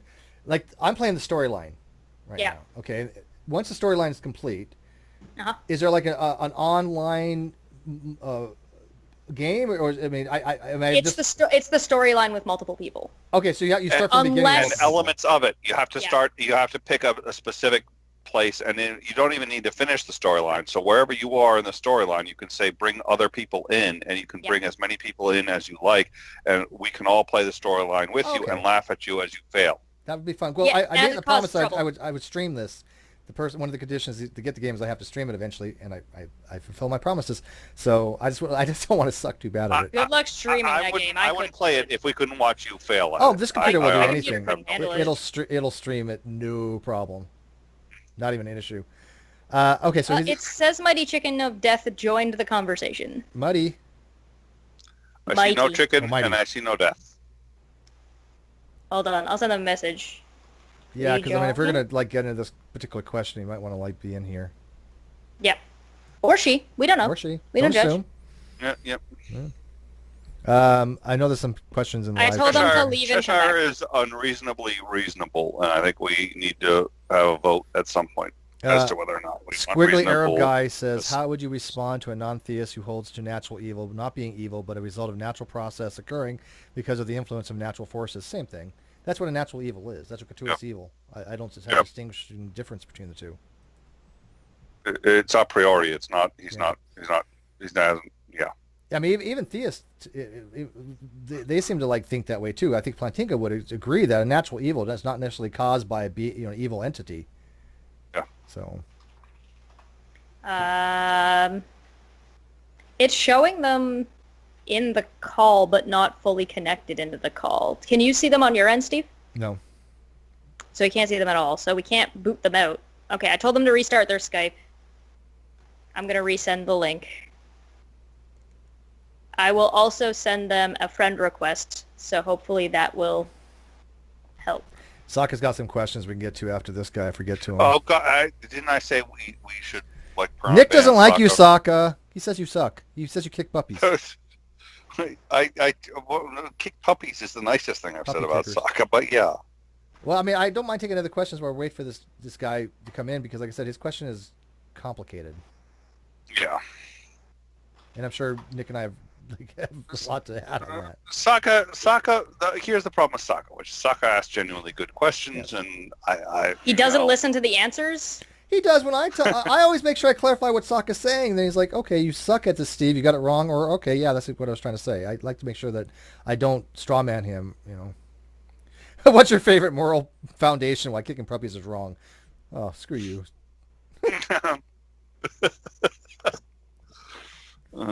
Appeal to consequences. Utility. Virtue ethics. Bring it. So... well, let me see if there's other questions. I just want to point out that we're having a discussion on utility, virtue ethics, philosophy, and we've got 182 watching right now. I couldn't be more pleased. Yeah, like I said, this channel has to put out a lot of different things, and so the people that don't like philosophy, I get why they don't want to watch this. But I had some comments recently like, "Oh, I'm unsubscribing to you, Steve, because you've been talking about this other stuff." I get that, I understand that. I cannot please everybody. I'm not even going to try. If they want to say stub, if they want to recommend this to other people, great. If they don't want to watch, they won't be subscribers. I understand that too. I don't take offense to that. But when somebody says, well, you had this one show that I just didn't want to watch because I didn't like it, ubsub, I don't think that's the kind of viewer that I'm going for, because I want a good audience of smart people like the ones that are in my live chat right now asking good questions. That helps me when they have good questions. So if somebody's not interested, they don't have to watch. Topics. Yeah. It's a variety of topics. There's no, if you just want one specific thing, there are plenty of channels for that. Exactly. I'm a Nick. god. All right. Hail Chesh. We all have to take a moment to recognize Awesome. Chesh. All right, Mighty, what do you got for us? Because that was a loaded question, and if I ever heard one. Well, first off, I want to say that you and I still have some games to play pretty soon here, so I just don't forget that. Yeah, you got which one was it? Was it Borderlands or no? It was Dungeon of the Endless, but we can also do that's not out. That's not out for like another month, is it? No, it's out now. Oh, it's out now. Okay, so yeah. Okay, Dungeons of the Endless something or other is what you got me. That's right. Yeah. Okay. Because it's fun. You'll love it. I've been promise. overloaded with games right now, and so I'm going to be playing Divinity 2 co-op. I'm also going to be playing. I have Borderlands, and then the dungeon one that you got. So I will do it, dude. Trust me. Sounds great. But it's going to take some time. That's a lot of games people got, and I want to finish Portal 2 that I've had for a year that I haven't finished. Anyway, so my buddy. question is a rather interesting one, and it's a little bit long, so I do apologize for it. But I've always find it very fascinating whenever you look at different cultures and how different cultures are actually come to being, right? And each one's have different belief systems. The Aztecs, for example, have some. The Christians, of course, have them, and they all have their idea that they are always on the side of God. God's always with them. And then when those two civilizations came together, well, they kind of ate each other. And then, of course, the Christians became the dominant power inside of the South America until now. Now, my question is that when is it ever considered to be acceptable? Because at that point, you look at both different philosophical points of views, which one's right? The Christians saw, for example, the sacrificial altars as a horrendous thing, but they thought it was wonderful. And they thought it was an everyday life thing, and it was part of their religion. And so what is to say one is right over the other? I love this question. I really do. But I'm going to let Nick stew on this for a few, and hopefully he can add to it. Real quick, let me do the super chat, then he can answer this. Mind Fitness Journey, $5. I thought atheists ate puppies for breakfast. Kicking the puppies would bruise the meat, wouldn't it? No, it tenderizes. And no, that's babies. Yeah. We kick puppies and eat babies. Atheists don't even know what the hell they're eating and kicking. You're getting things confused. Wait, I eat puppies. I don't understand. Was I doing something wrong? More like just hush puppies, right? I like hush puppies. They're good. All right, so Nick, how do you want to answer this I question? eat Good luck with Furbies for this. breakfast. Okay, so the question was, I'm sorry, repeat the question one more time. I will do it quickly. Basically, when is it right whenever a religion says that they are correct versus another one, but both have their own beliefs that for probably centuries they believe to be correct? I think it relies on sort of the how much evidence one has accumulated over the other. So How would you define evidence? That's a very good question. I would define evidence as that which has been demonstrated over time to be true. Now, I'll let you ask the next question, which I think I understand coming, but please ask the next one. I'll let you stew that one for a little bit. Well, I would say that in science, evidence is what changes the likelihood of a hypothesis to be more likely correct. That's science. But to me, I take a more, people are going to hate me for this. There are times where you're going to use a more general colloquial understanding of terms. Okay, there are times it's appropriate. Okay, but evidence in this regard is non-scientific because we're not talking about science, we're talking about philosophy. So evidence would be that's what's purported to be evaluated by somebody for an argument. Can I pop in and just say that they're both equally wrong? So they're rejected on a scientific basis, but not necessarily a philosophical basis? I would not say that. I agree with you on this, except for this is a philosophy discussion. Yeah, it's a philosophy discussion. Well, that's what I mean. Exactly. So, like, you would use science to remove the ones that are already not going to apply to the question. No, I totally disagree with that because this is, like he said, this is a philosophical question. The way I would answer this, and hopefully maybe Nick will agree, the way I would say is this. If you are somebody that subscribes to a cognitivist moral point of view, right? Meaning that there are moral facts to be had. Whether you're an objectivist or subjectivist, both of them agree there are moral facts. One would say that morals are more subjective. Ones would say they're objective, meaning that, like Cheshire and I could say, we can look at it, see there's a moral fact, and we both come to the conclusion that based on something we're looking at, it is objectively the case that it is morally impermissible. Now, there's also what's called cultural relativism, where certain cultures believe that they have certain morals over other people, like even like showing ankle would be something along the lines of what's be descriptive moral relativism. Mm-hmm. But I would look at it this way: we are looking at it from our perspectives, right? For me, as a virtue ethic person and somebody who doesn't think that there are objective morals out there, I would just say, if I look at a culture and I think that a culture is doing something wrong, I'm fine with saying they're wrong.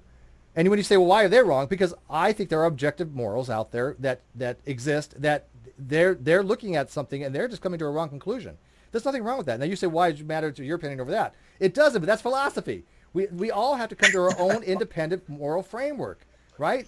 There is nothing out there to say I have to be right, you have to be wrong. You could be a cultural moral relativist or a subjectivist, and that's fine if your framework is coherent about it.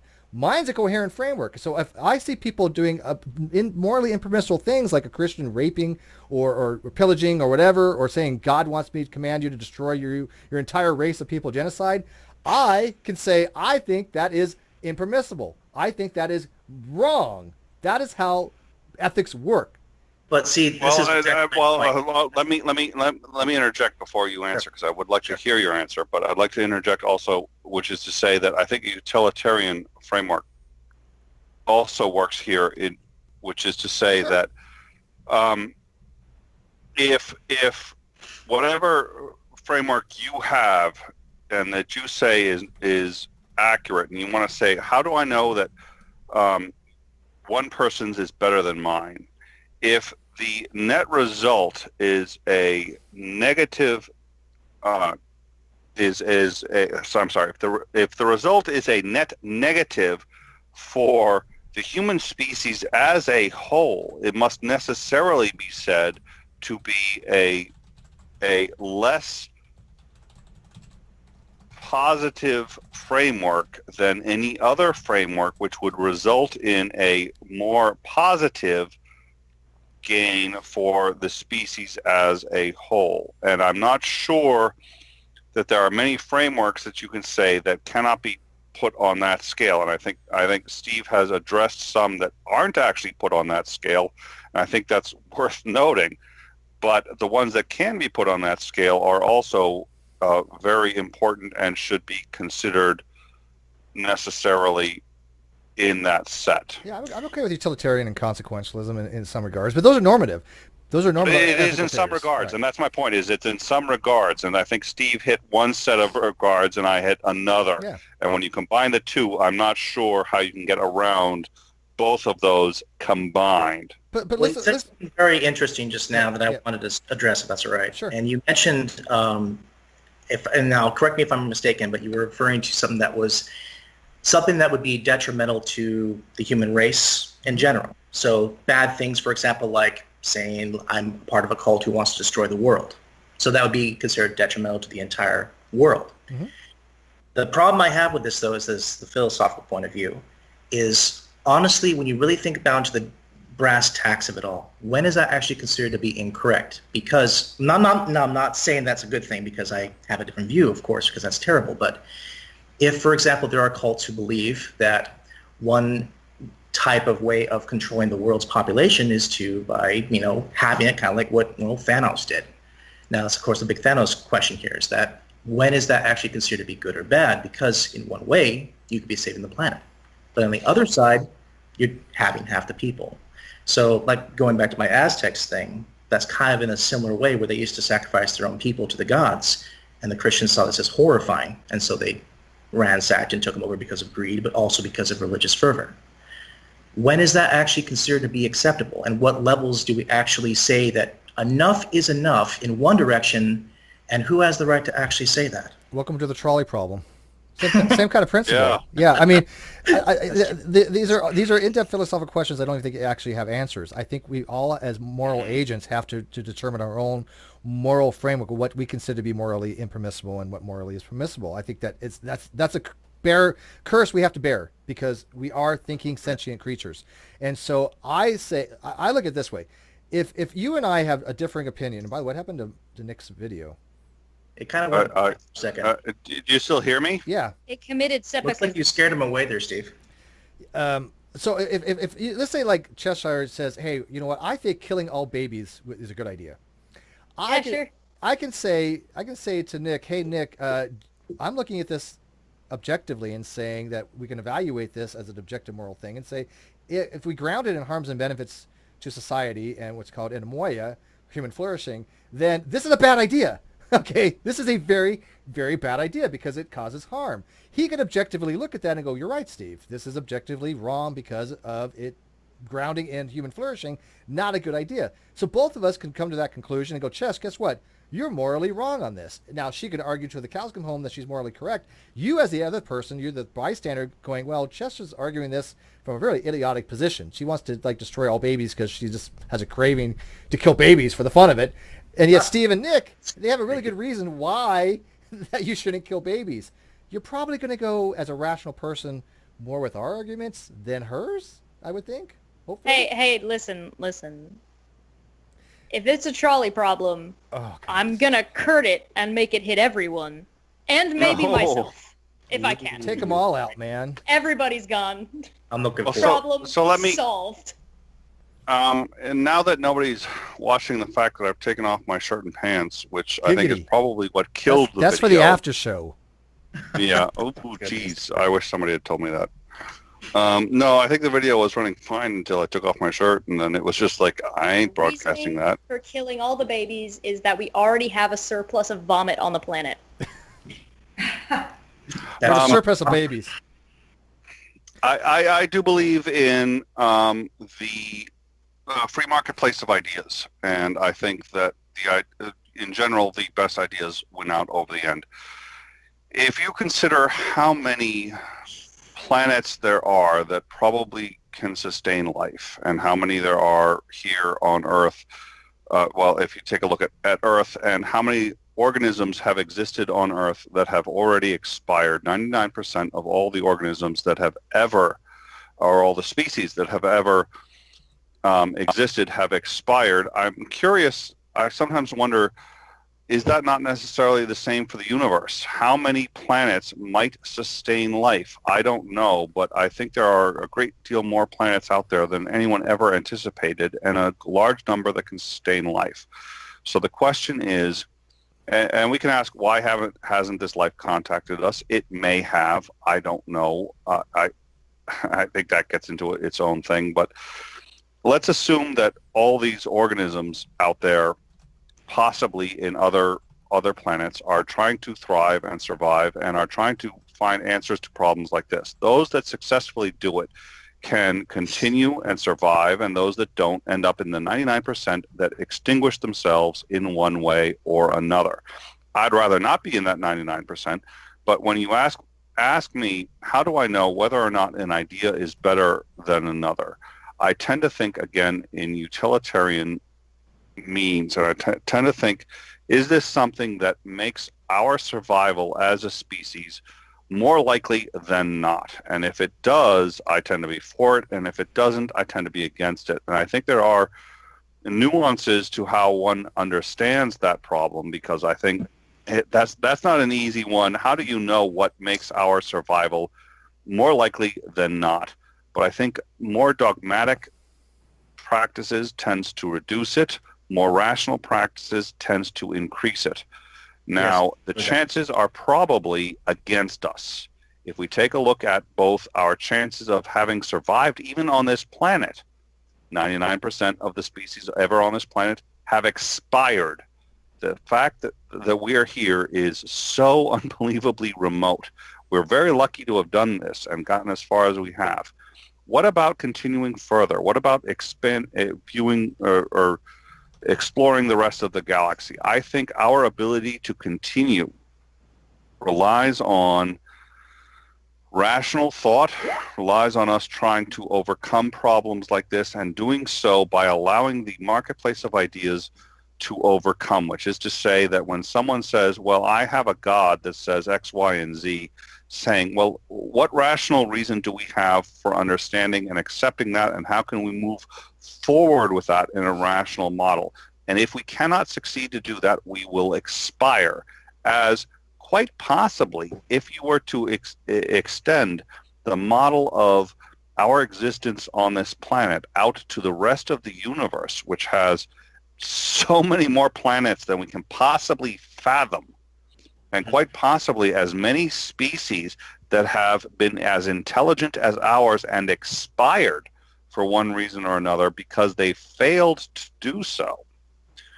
I think that the ultimate question becomes, what is it that is defensible in a way that is rational and that maximizes the longevity and life expectancy and survivability of the entire species overall? Can you repeat that? I missed all that, Nick. No, sure. Footnotes if that's Oh, excuse me. Well, hold on, Steve. You know what? The dog needs to go outside. I'll be back in 35 minutes. Yeah, we can't see you, by the way. We're going to have to clip that and make it its own video. Yeah, that's a good monologue. I like that. Nothing I disagree there, I don't think. Real couple of super chats real quick. Nirvana, again, $5. Does the philosopher have a limit to abortions? Should it be legal to an hour before birth? I am pro-choice, but I do believe there should be some limits. I do believe that it should be first, maybe second trimester only.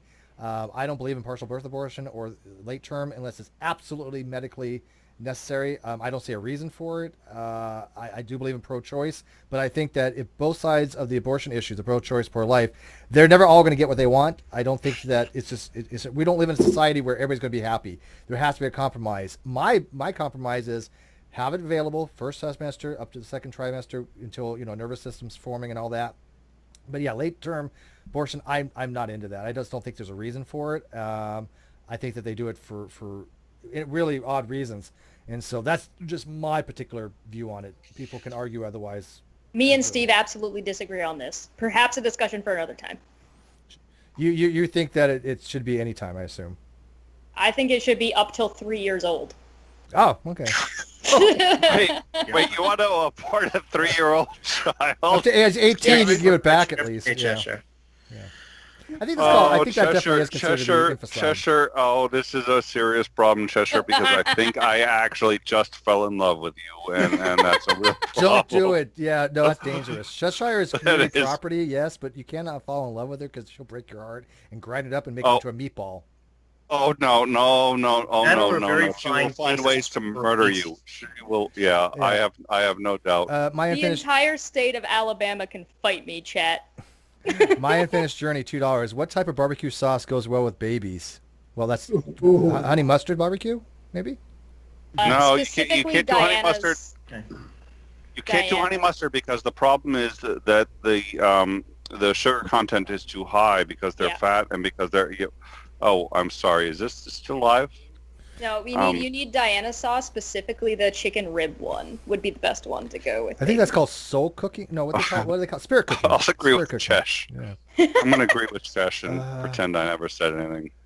Willie Mays asked, can space-time be separated? I don't know what you mean by that. I think that they're integrally a part of each other. I think they're intertwined in a four-dimensional, what's called Minkowski space.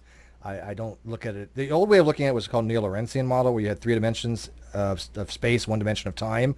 So it's 3D plus 1t. Like if I said, hey, Chess, meet me at a latitude, longitude, and altitude, I'd have to give her a 4th dimension of what time to meet her there, right? That's how it was kind of looked at in the old days. But in the Minkowski way of looking at it, these are inseparable 4-dimensional manifolds that you cannot separate one from the other.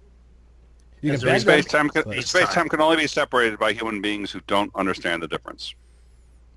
Mm-hmm. Well, Willie Mays, I love you, but he's a younger creationist, so that scares me when he asks those kind of questions. Yeah. Because the younger creationists, Willie Mays, I think he wanted to learn at one time. I don't know if he still does, hopefully, and I'd love to have him back. But I find that young creationists, they don't want to learn. All they want to do is like parrot something they read off Answers in Genesis or Creationist Research Institute, and it's just, oh, well, look at this PhD said this from Research and Creation Research or something. And yeah, they're wrong. They're completely wrong, and I think that they've sold their soul and their scientific credentials when they have to sign something saying any evidence in science that goes against what we believe has to be wrong by fiat. That's not doing science. Do we have any more for Mighty Chicken of Death? I can leave. It's not about asking to leave. I just want to make sure we covered it before I jump into the next question. Mighty Chicken asked Thank you very much. Thank you very much for coming in. That was a good question. Please come again. Anytime. Thanks so much, guys. Thank you. Thank you. The next question was from GeoSam. It was breast or butt and why. I already answered that. Okay, gotcha. Next one was Sokka. Are you ready for ODD? What was my answer? I thought we had agreed that Osaka was not ever allowed to come in. Am I back live again, or is my camera shows live? What was my answer to the butts and boobs? Oh, why not both? There you go. See, I'm smart. Why not both? Yeah, it's not one of the other. That's a good answer. Yeah. I'm good with that. Is 3 years at the point which babies get too tough to eat? Oh. Not if you marinate so just. Not if you marinated. I'm really scared that Chesh has an answer to all of these. I'm scared. I'm scared. God is dead. Yeah. Do we want Sokka's? Or are we going to ignore Sokka? Okay. No, we'll take Sokka. Have you tried to ignore Sokka? Many have had and unsucceeded. Yeah, nobody's been able to do it. Yeah. All right, question 1 for Nick. Atheism is often defined in relation to classical and neoclassical God concepts. Should the proposition of atheism only be held to a seriously proposed gods? Or sorry, not two seriously proposed gods. Oh God, I'm not entirely sure I know what that means, but I really, because I have a very serious confession to make, which is I actually kind of respect Sokka, so I want to try to answer this if possible. I know, and I think he's got a big enough head, anyways. You think? I mean that literally. Have you seen the size of his cranium? Could you repeat that question one more time, and I will try to answer it honestly. I don't think I've got it, but please try. Sorry, you want me to reread it? Please. Yes, no problem. It is written in the chat if you want to read it. It's right here in the side chat. My Question computer's for Nick. barely functioning, but yeah. Gotcha.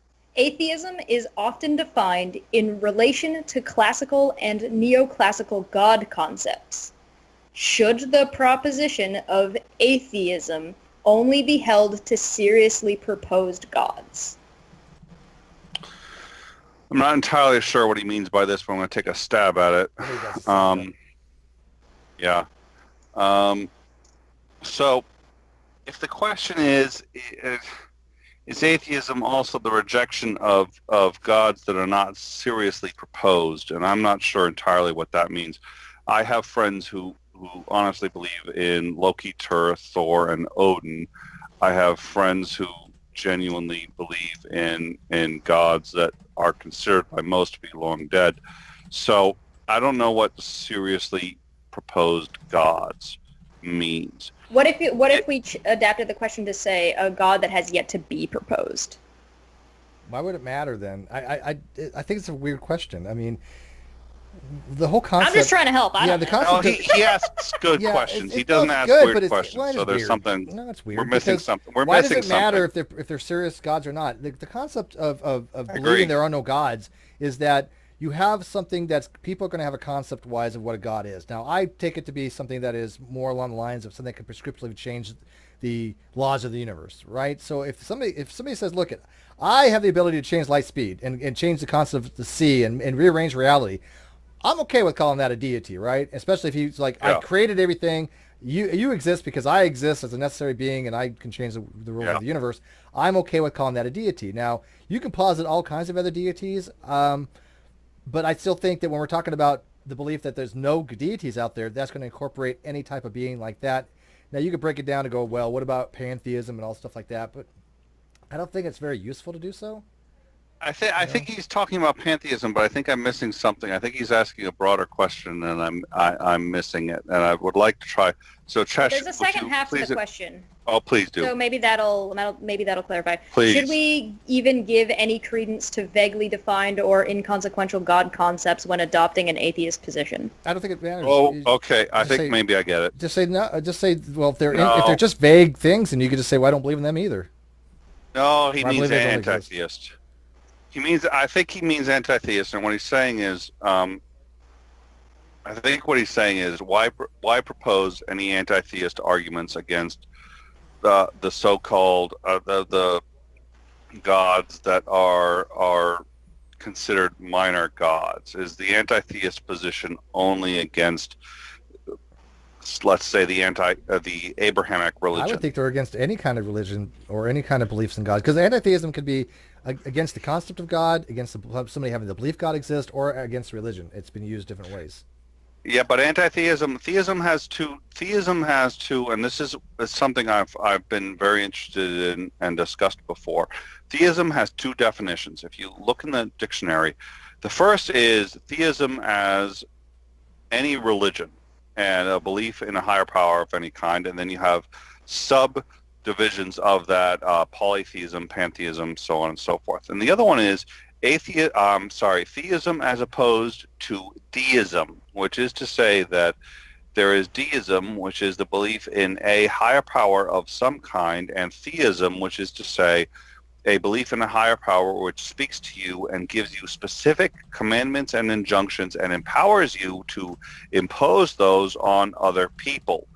Those are two different claims, and those are two different versions of theism, and both are legitimate, although admittedly the second one is less common. The second one is the one that Christopher Hitchens actually used. Christopher Hitchens believed in theism as in the second definition.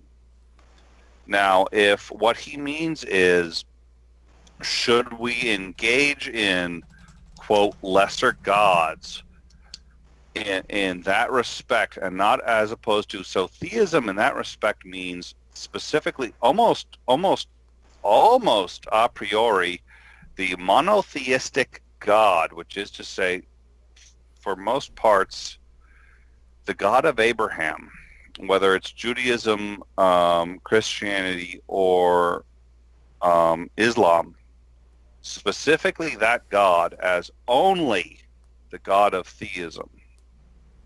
If that's what he means, then that changes, I think, how we approach this problem. Kind of I think that may be what he means here. That's kind of Western. That's kind of Western centric, and it depends on your discussion. It is. If I'm having a discussion with, Ocean or what is it, Sigot Baguette? If I think that's how you pronounce his name. If I'm having a discussion with polytheist, then we're going to be talking about that as from a polytheistic standpoint. And so an atheist would say, I reject all your gods as well, coming from a philosophical, atheism.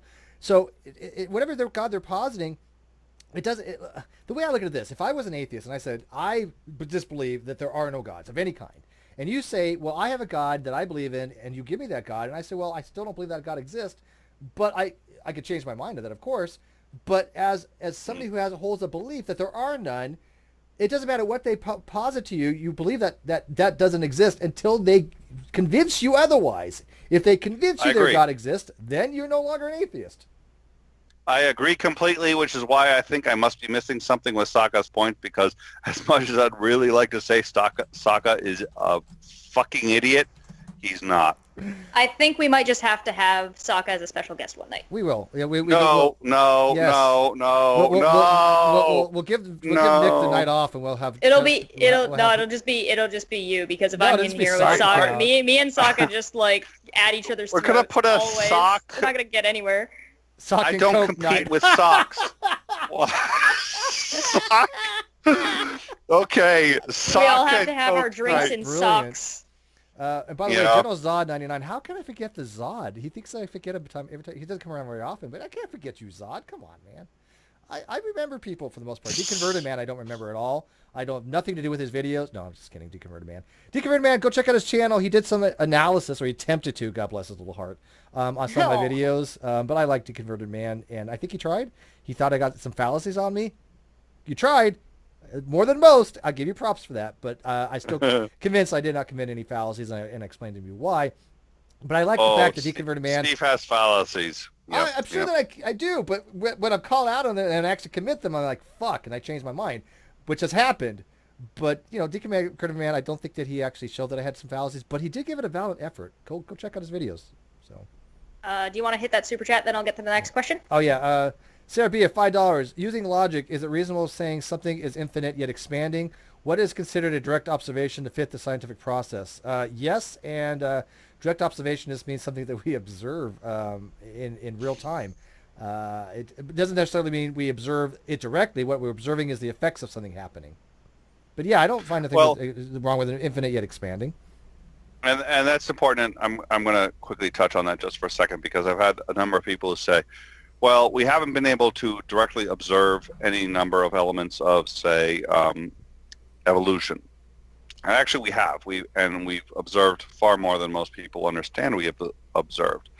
But nonetheless, you don't need direct observation to know something is true. There is indirect observation, and if we have successfully indirectly observed something, it's just as true. It's literally just as true. Totally. Did we miss a super chat?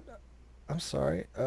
We did. There was one. Let me read this one. Please. Nick is the sexiest human being Nobody on would ever pay to have me say that. Yeah, nobody would ever pay to say that. Ever. Nobody believes that. Yeah. Okay. Verillion, $5. Shoot. Shoot. At what point does human survival impede on the survival of other species ethically? That's a really good question, but I got to tell you, I am a speciesist. I am species-centric to humans. I think as the intelligent species on the planet that has the potential to leave the planet and explore our universe, I do think we have priority. Sorry, I just do. That doesn't mean we shouldn't be stewards of the universe or in Earth. Which doesn't mean we shouldn't have animals that we respect and kill them humanely for food. It doesn't mean anything like that whatsoever. And we should have awesome conservation. But we have to recognize that it's not going to be the other species that leave the planet and colonize the universe. It's going to be humans, if anything. We are the industrious ones. We are the ones that have technology. We are, I think, superior in that regard. Now, does that make me, a bad person to think that humans are morally superior as species? Maybe, but I'm okay with that. Well, and I'd like to jump in. I think Steve is a bad person for all sorts of other reasons other than that one. That's not what makes him a bad person. I disagree with that one. No, look, and unfortunately, look, on some level it almost comes down to basic economics. The fact of the matter is we have survived as the dominant species on the planet. I think we will survive better if we have more compassion, if we understand more and accept more our connection to other species on the planet. But that is not to say that we should ignore the fact that we are the dominant species on this planet, and that we are the one that has bacteria landed on the moon. Are. Yeah. There is some argument to be made. Yes, there is some argument to be made for why Steve is a pain in the ass. But I mean, why Steve has made a good point. Oh Jesus, did I actually say that? At any rate, with you. Next question. So, okay. Oh, sorry. Go ahead. I didn't mean. No. We've earned our place where we are, and I think it is an abandonment of that position, that superior position. We have a superior position. I'm sorry that somebody's going to take a superior position. That's us. We are the superior and most dominant species on the planet, and we have to continue functioning as we see best. Hopefully we will engage and consider other species as we do that, but we have to do that, and we have an obligation to do that. And if we fail, we will be wiped out as we should, and if we succeed, we will succeed as we should. And until then, we can only do the best we can. I'm not We'll going succeed to... until we fail, essentially. Yeah, I mean, Yes, think thank about you. it. Got I it. don't agree with those weird environmentalists that say, hey, the best thing for the planet is like to destroy all humans. That makes no sense to me. So I'm not into that. That's a bad idea, people. Bad idea. All right, next question. It's not a given that any proposed God that we currently imagine or have imagined in the past is actually the God, if there is such a thing as a God, which is still a foreign concept. Do you guys agree with that, or? I don't know what it means. I don't understand it. Read it back slowly again. Sounds It's like not a a given that preposition without a... Yeah. Let me read it Yeah, again. it's more of like a proposal. Okay, go ahead. So it's not a given that any proposed God that we currently imagine or have imagined in the past is actually the God, if there is such a thing as a God, which is still a foreign concept. Well, I mean, I think he's saying that he's talking about a hidden God. He's talking about Yeah. the unknown God, something along those lines, that a God that has not been proposed yet. And my personal view is that if there is a deity out there, and for whatever reasons, again, I have my own personal reasons why I think that there could be, or and I think that there's something to be said to the fact that a lot of people over the centuries have a deistic concept. Maybe there's a reason for that. Now, if there is a deity, I think everybody's got it wrong. I actually do believe very strongly that if there is a deity, he exists and he's noticing us. He's going, all you fucks have got it wrong. But I don't know what his end game is, right? But I don't know why he doesn't reveal himself. I don't know what the reasoning is. I don't have any idea. But if there is a deity, I really do very strongly think that nobody has got it right. No religion has got it right. No person's got it right. Everybody's stumbling in the dark. As they say, it's like a blind man in the dark looking for a black cat, is what it is. I would honestly like everybody to hate on Steve as much as possible, but the problem is he has literally just hit the definition of agnosticism, and that's sort of where he is. And I'm consistent in my belief you're system. consistent. That's it. People don't realize I have a really well thought out epistemic framework on all this. I'm not just throwing spit against the wall. I actually do think about these things. Well, that's what pisses everybody off. At any rate, so no, I mean that's literally you just hit it. I would like to believe there is a God. I would much rather there be one than not. I simply have not found any evidence sufficient to remotely convince me, even beyond just like a 50%, that there is one. I would like there to be one. I wish there were. I haven't seen it. So can you say that none of the previous ones have convinced me? Yes, that's true. Can you say that none of the future ones could convince me? I don't know, but unless they come up with something completely original that hasn't been said before, which I find very difficult, no, you're not going to. So I am not convinced. I like Steve's answer better than mine, but unfortunately mine is the one I'm stuck with. So yeah. So we've got... Sorry. I was just saying, if I could just do a quick rejoinder on that. I'm going to have a hangout on this one of these days because I think very strongly that people have a justification for things that are not that great. And one of which I hear all the time is, I'm just not convinced. I think that's a horrible, horrible, horrible justification. And let me explain why. I can deduce that you have not been convinced by the fact that you are not a theist. I can actually use logic, deductive reasoning, that I can know that you are not convinced because it is self-evident. If you were convinced, you'd be a theist. So just saying that you're not convinced because, whatever lack of evidence, that's not telling me anything. It's vacuous. And I want people to understand that, because a lot of people go around saying, well, I'm not convinced, or I haven't seen any evidence of God, therefore I'm not convinced. Okay, that's fine and dandy, but what is that telling us information-wise? Absolutely nothing. I can deduce that simply because you don't believe. Think about that. Nick, is that not true? No, it's absolutely true, and there was actually an argument that I got involved in today, and I can't remember, and I'm not going to waste everyone's time trying to where someone had basically just a priori restated, and I thought they were giving new information, and instead they were restating exactly what the definition is of what their position was. And that's, I think, what your objection is, and that's what you're claiming, and I agree. I think that's a significant problem. Okay. So 2 things. We've got 3 questions, and we have a caller. All right, we got 15 minutes, in, so but I'm thinking that we should do the 3 questions or the caller, and the caller's question is what's the meaning of life? So I think we might want to save that for its own show. Yeah, wait a minute. We're going to talk about existential crap. Honestly, I don't think that's as big a thing as I'm happy to deal with that, but I'm also happy to deal with the other 3. So it is up to the 2 of you. I would say we should probably do the 3 questions because they're a little bit more on topic, and then we might dedicate a whole do show this to it. again. And then Let me answer the meaning of life. Go for it. Well, hold on. I'm sorry. Chesh, I think your shirt, could you readjust that again? I'm not sure you got that. Perfect. Rape. There you go. Much better. Steve got me. You need to watch the Reds hangout we just had. Oh my God, was it great. It was just so great. Why didn't you invite me? I hope. We did. I hope he puts that one up. I hope that's on the red chip. I didn't see it. I honestly don't think I got it. I told you we were having it. You're welcome to join. What do you need, a written invitation? Oh, God. Do you want a messenger to come to your house with a seal, from the Pope of Gnosticism that you can join the event? Come on. So for everyone who was curious, Steve has clearly indicated he knows exactly what he should have done and, in fact, did not do. So, at any rate. Kyle. Yep. What was the question that the caller wanted to meaning of life. Wanted to come in? What is the meaning of life? Awesome. I would love to answer that as soon as you demonstrate to me that there is a meaning of life. Let's move to the other ones. All right, real quick, Donald J. Trump, buddy, $2. I'm convinced Kim Jong-un isn't a god now. Well, I guess he is to the North Koreans. Thank you, Donald. By the way, you suck.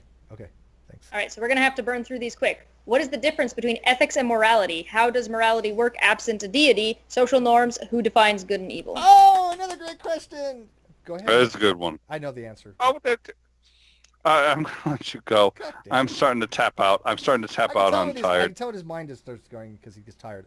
All right, the difference between ethics and morals, as far as I'm concerned, there is none when it comes to epistemology. If you're talking about business, there's some slight distinction when you're talking about business ethics, but that's from a business point of view.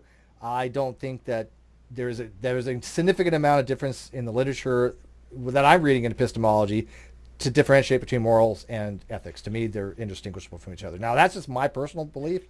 There might be epistemologists out there that differ. There might be people that are virtue ethics that have some kind of distinguishing ability between them. If there is, I will take reproof on that. They can tell me, Steve, well, there is a difference, and here it is, and I'm fine with that.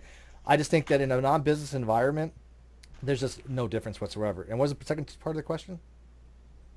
By the way, if you are a virtue ethicist or you're a philosopher, give me some feedback on this in the comments because I just do not know of anything the difference. How does morality work absent a deity? Is it social norms and who defines good and evil?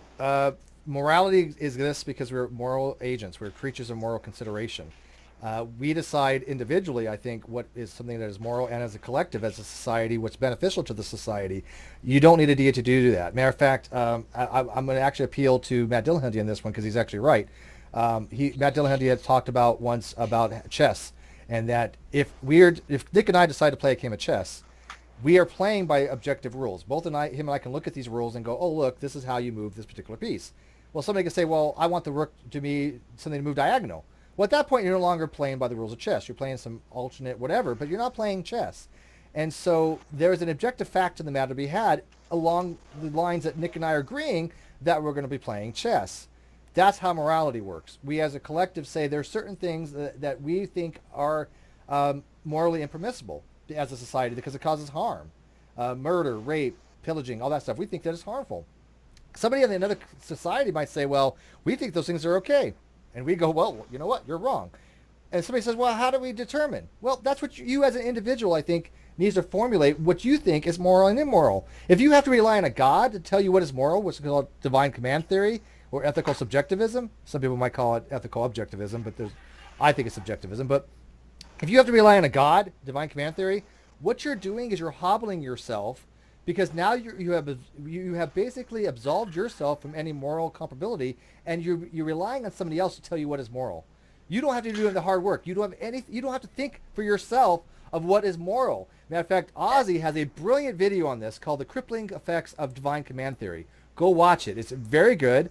I haven't watched it in a while, but from what I remember, it's a very good video that explains in detail that the theist who just subscribes to a divine command theory approach that you have to rely on some deity for your morals has a very poor ethical framework, because they have basically just abstained from trying to formulate any moral framework for themselves. And I think that's dangerous, because I've known people that I think if they did not have a God or a Bible to guide them, they would be sociopaths. And that's scary. What's Ozzy's channel's name? Oh, Ozymandias Ramses II. Oh yeah, because that's an easy one. I was gonna link it, but I'll find it for you. Maybe Chess can find it. Can you but read actually, Trump's Chess, super chat, I please? do want to answer that question, but I'm exhausted. Chess, could you re-give the question one more time? yeah, what please? is the difference between ethics and morality? How does morality work absent a deity? Is it social norms? Who defines good and evil? All right, let's assume for a second, here's the problem, and I'm not going to say anything that actually Steve hasn't said already. I'm just going to say it in slightly more layman's terms. I'm the layman here. You're the philosopher. Yeah, Say the but philosopher I have to make it layman for you, because you're sitting there going like, I'm going to just use all these terms that nobody fucking understands. So I got to sit there and say, Yeah, this was Stringer Stringer News Fair enough. one Fair enough. question. All right. Which I'm perfectly happy to do. That's a great question. Who asked this? This was really good. It's a good question. It's a really good question. That asked this? Stringer I like this News question, one. actually. Yeah. All right, Chess, ask it one more time, because I'm exhausted. Please, one more time. What is the difference between ethics and morality? Next part. How does morality work absent a deity? All right, that's the part I'm going to stick with. How does it work absent a deity? First of all, you're assuming that the fact that there is in fact a deity. Maybe there is, maybe there isn't. If there isn't, let's talk for a second. What happens if there isn't? If there isn't, it's already doing it. Well, yeah, but that's the point. But what if the deity is in fact something that we constructed? What if the deity is something that we said, well, if there's a deity, this is what we'd like him to say. These are the values we'd like him to have. Now, when I look at the Bible and when I look at the God of Abraham, I look at values that we have. When I look at his punishment against those who attacked the Jews, and I take a look at the genocide committed against other tribes, and I sit there and say, that doesn't strike me as a deity necessarily as much as another human being. When I took a look at God, who says, I am a jealous God. That's what he says in the Bible. That strikes me more as human values than religious values. So when you say, how would we know but for a deity? I wonder does that deity exist, or have we said, well, gee, we'd like a deity to exist. I would feel much better if one did. And this is what I think he should look like. And in fact, that deity reflects us on all levels. And when you take a look at the Old Testament, the New Testament, what I see is a deity that reflects us, not one that is necessarily a leader, but one who already actually has our values, and hopefully we can sit there and say, okay, some of these are good, some of these are bad, but we should necessarily try to improve on those. But I'm not sure that when you say values without a deity, that deity may in fact be us, and that's that's a good point. No, I think the deity reflects our moral sense. It's God. What is it? It's like God isn't. We're not made after God's image. God is made after our image. Yeah. But I don't know. I'll before I jump into the next question, next one. We got two questions left, and before we jump into that, side note, I do enjoy how the God of Abraham actually just owns and has all 7 deadly sins.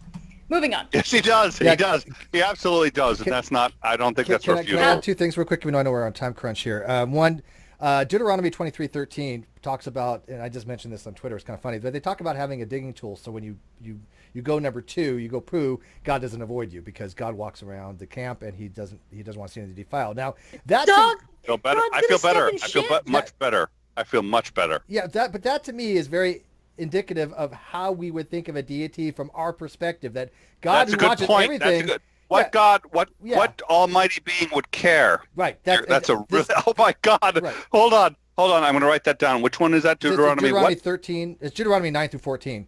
But the whole story about is I think from our human perspective is, one, we realize that it's unsanitary. People get sick. They knew that, and also probably attracts beast, right? Because of the smell. God the old man? Not to God. But not to God, right? Because Is God the old man from Billy Madison that they leave the flaming dog shit on his front porch? could be. Well, I And mean, they Nicky Nine burnt to him? offerings was appeasing to God. He liked the smell, right? Maybe, and I guess the smell of poop offends him, although he created it. So I think these are very, very anthropomorphic ideas that may have came they from not our poop own in the Garden understanding of at the Eden? time, right? Because we've never discovered the property of a god. It's always Stop been asking good questions. That's not what Poop you're only here for. existed after the fall. Chesh, okay, thank you. All right, we've never- Halsoy. Wait, real If quick. and when. I was in the middle of a sentence. We've No! we've never discovered the properties of a god a posteriori. We've always been given to us as a descriptor by humans, just like any other fictional character. That's a good argument for atheism, by the way. I think that's That one is of a the good one. stronger atheist arguments. So when atheists say, well, what's a good argument for atheism? That's something that they could use to say, well, it sounds like it's all just like a fictitious character from any other class of fictitious characters. Now, Because of That's the kind of the properties argument that are I described really to wish. us. Yeah. That's the kind of argument I really wish people who I deeply respect, like Matt Dillahunty, would use. Those Yes, are good Chesh, you were arguments, saying. yes. And I want to know if God poops now. Thanks. We're made after God's image. Is it different gods have different kinds of poops? Donald Trump, $2. Give me a wrench. I promise I won't deport you. Trump, I would not trust you with I don't know. To make something up. I like you, Trump, but well, this Trump, not Trump says $2 more. Does he get horny? Well, Yes, most gods get horny. Absolutely. Supposedly He had a son. Yeah, I mean, Well, Zeus yeah, was yeah. an absolute horn dog. Yes, he was. yeah. All right. So how many more questions got left? We got Okay, we we're got running out 2 of time here. questions left. Make them quick. Oh, God, I know Chesh. we're having Right. fun, but I got to keep these videos down If- 2 hours. If/when we encounter other intelligent and sapient exo-life, how should we act? If we find them, chances are we have a power advantage and vice versa. So how do we respond to that? How do we know If we have power find advantage? if we find another intelligent life, they will have the power I think so advantage. too, We are probably. absolutely behind on that on all fronts. I believe that there is a great deal of other life out there. I suspect that it is, as I said before, probably subject to the life. I'm just guessing, but it's all Kill it I've and got. kill it again. Yes, that's what we're going to do. That is absolutely what we're going to do. And don't think for a second that that's not. Any life that is out on that anywhere else on the universe is, I hope and I reasonably suspect, is life. No, I shouldn't say I hope.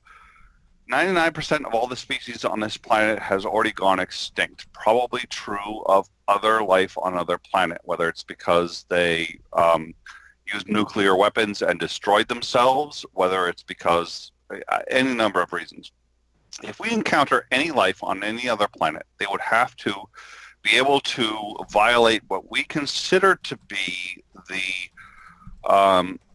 speed of light, which is the fastest anyone can go. Now, we already know hypothetical ways that someone can go faster than it, but we can't do it. So if any life encounters us, they have already violated the best laws that we know and understand. I don't think we're superior to any of those. Yeah, I If agree. God created us by pooping, and I'm thinking about this while I'm pooping, It's inception. where does this infinite regression end? Well, infinite regress is possible, man. Nothing illogical about infinite regress. But anyways, Well, I don't Chess, think we have time Chess, for what last kind of question. toilet are you? Chess, what kind of toilet are you on? I'm just You? A golden one. Yeah. The last question is really simple and short. okay.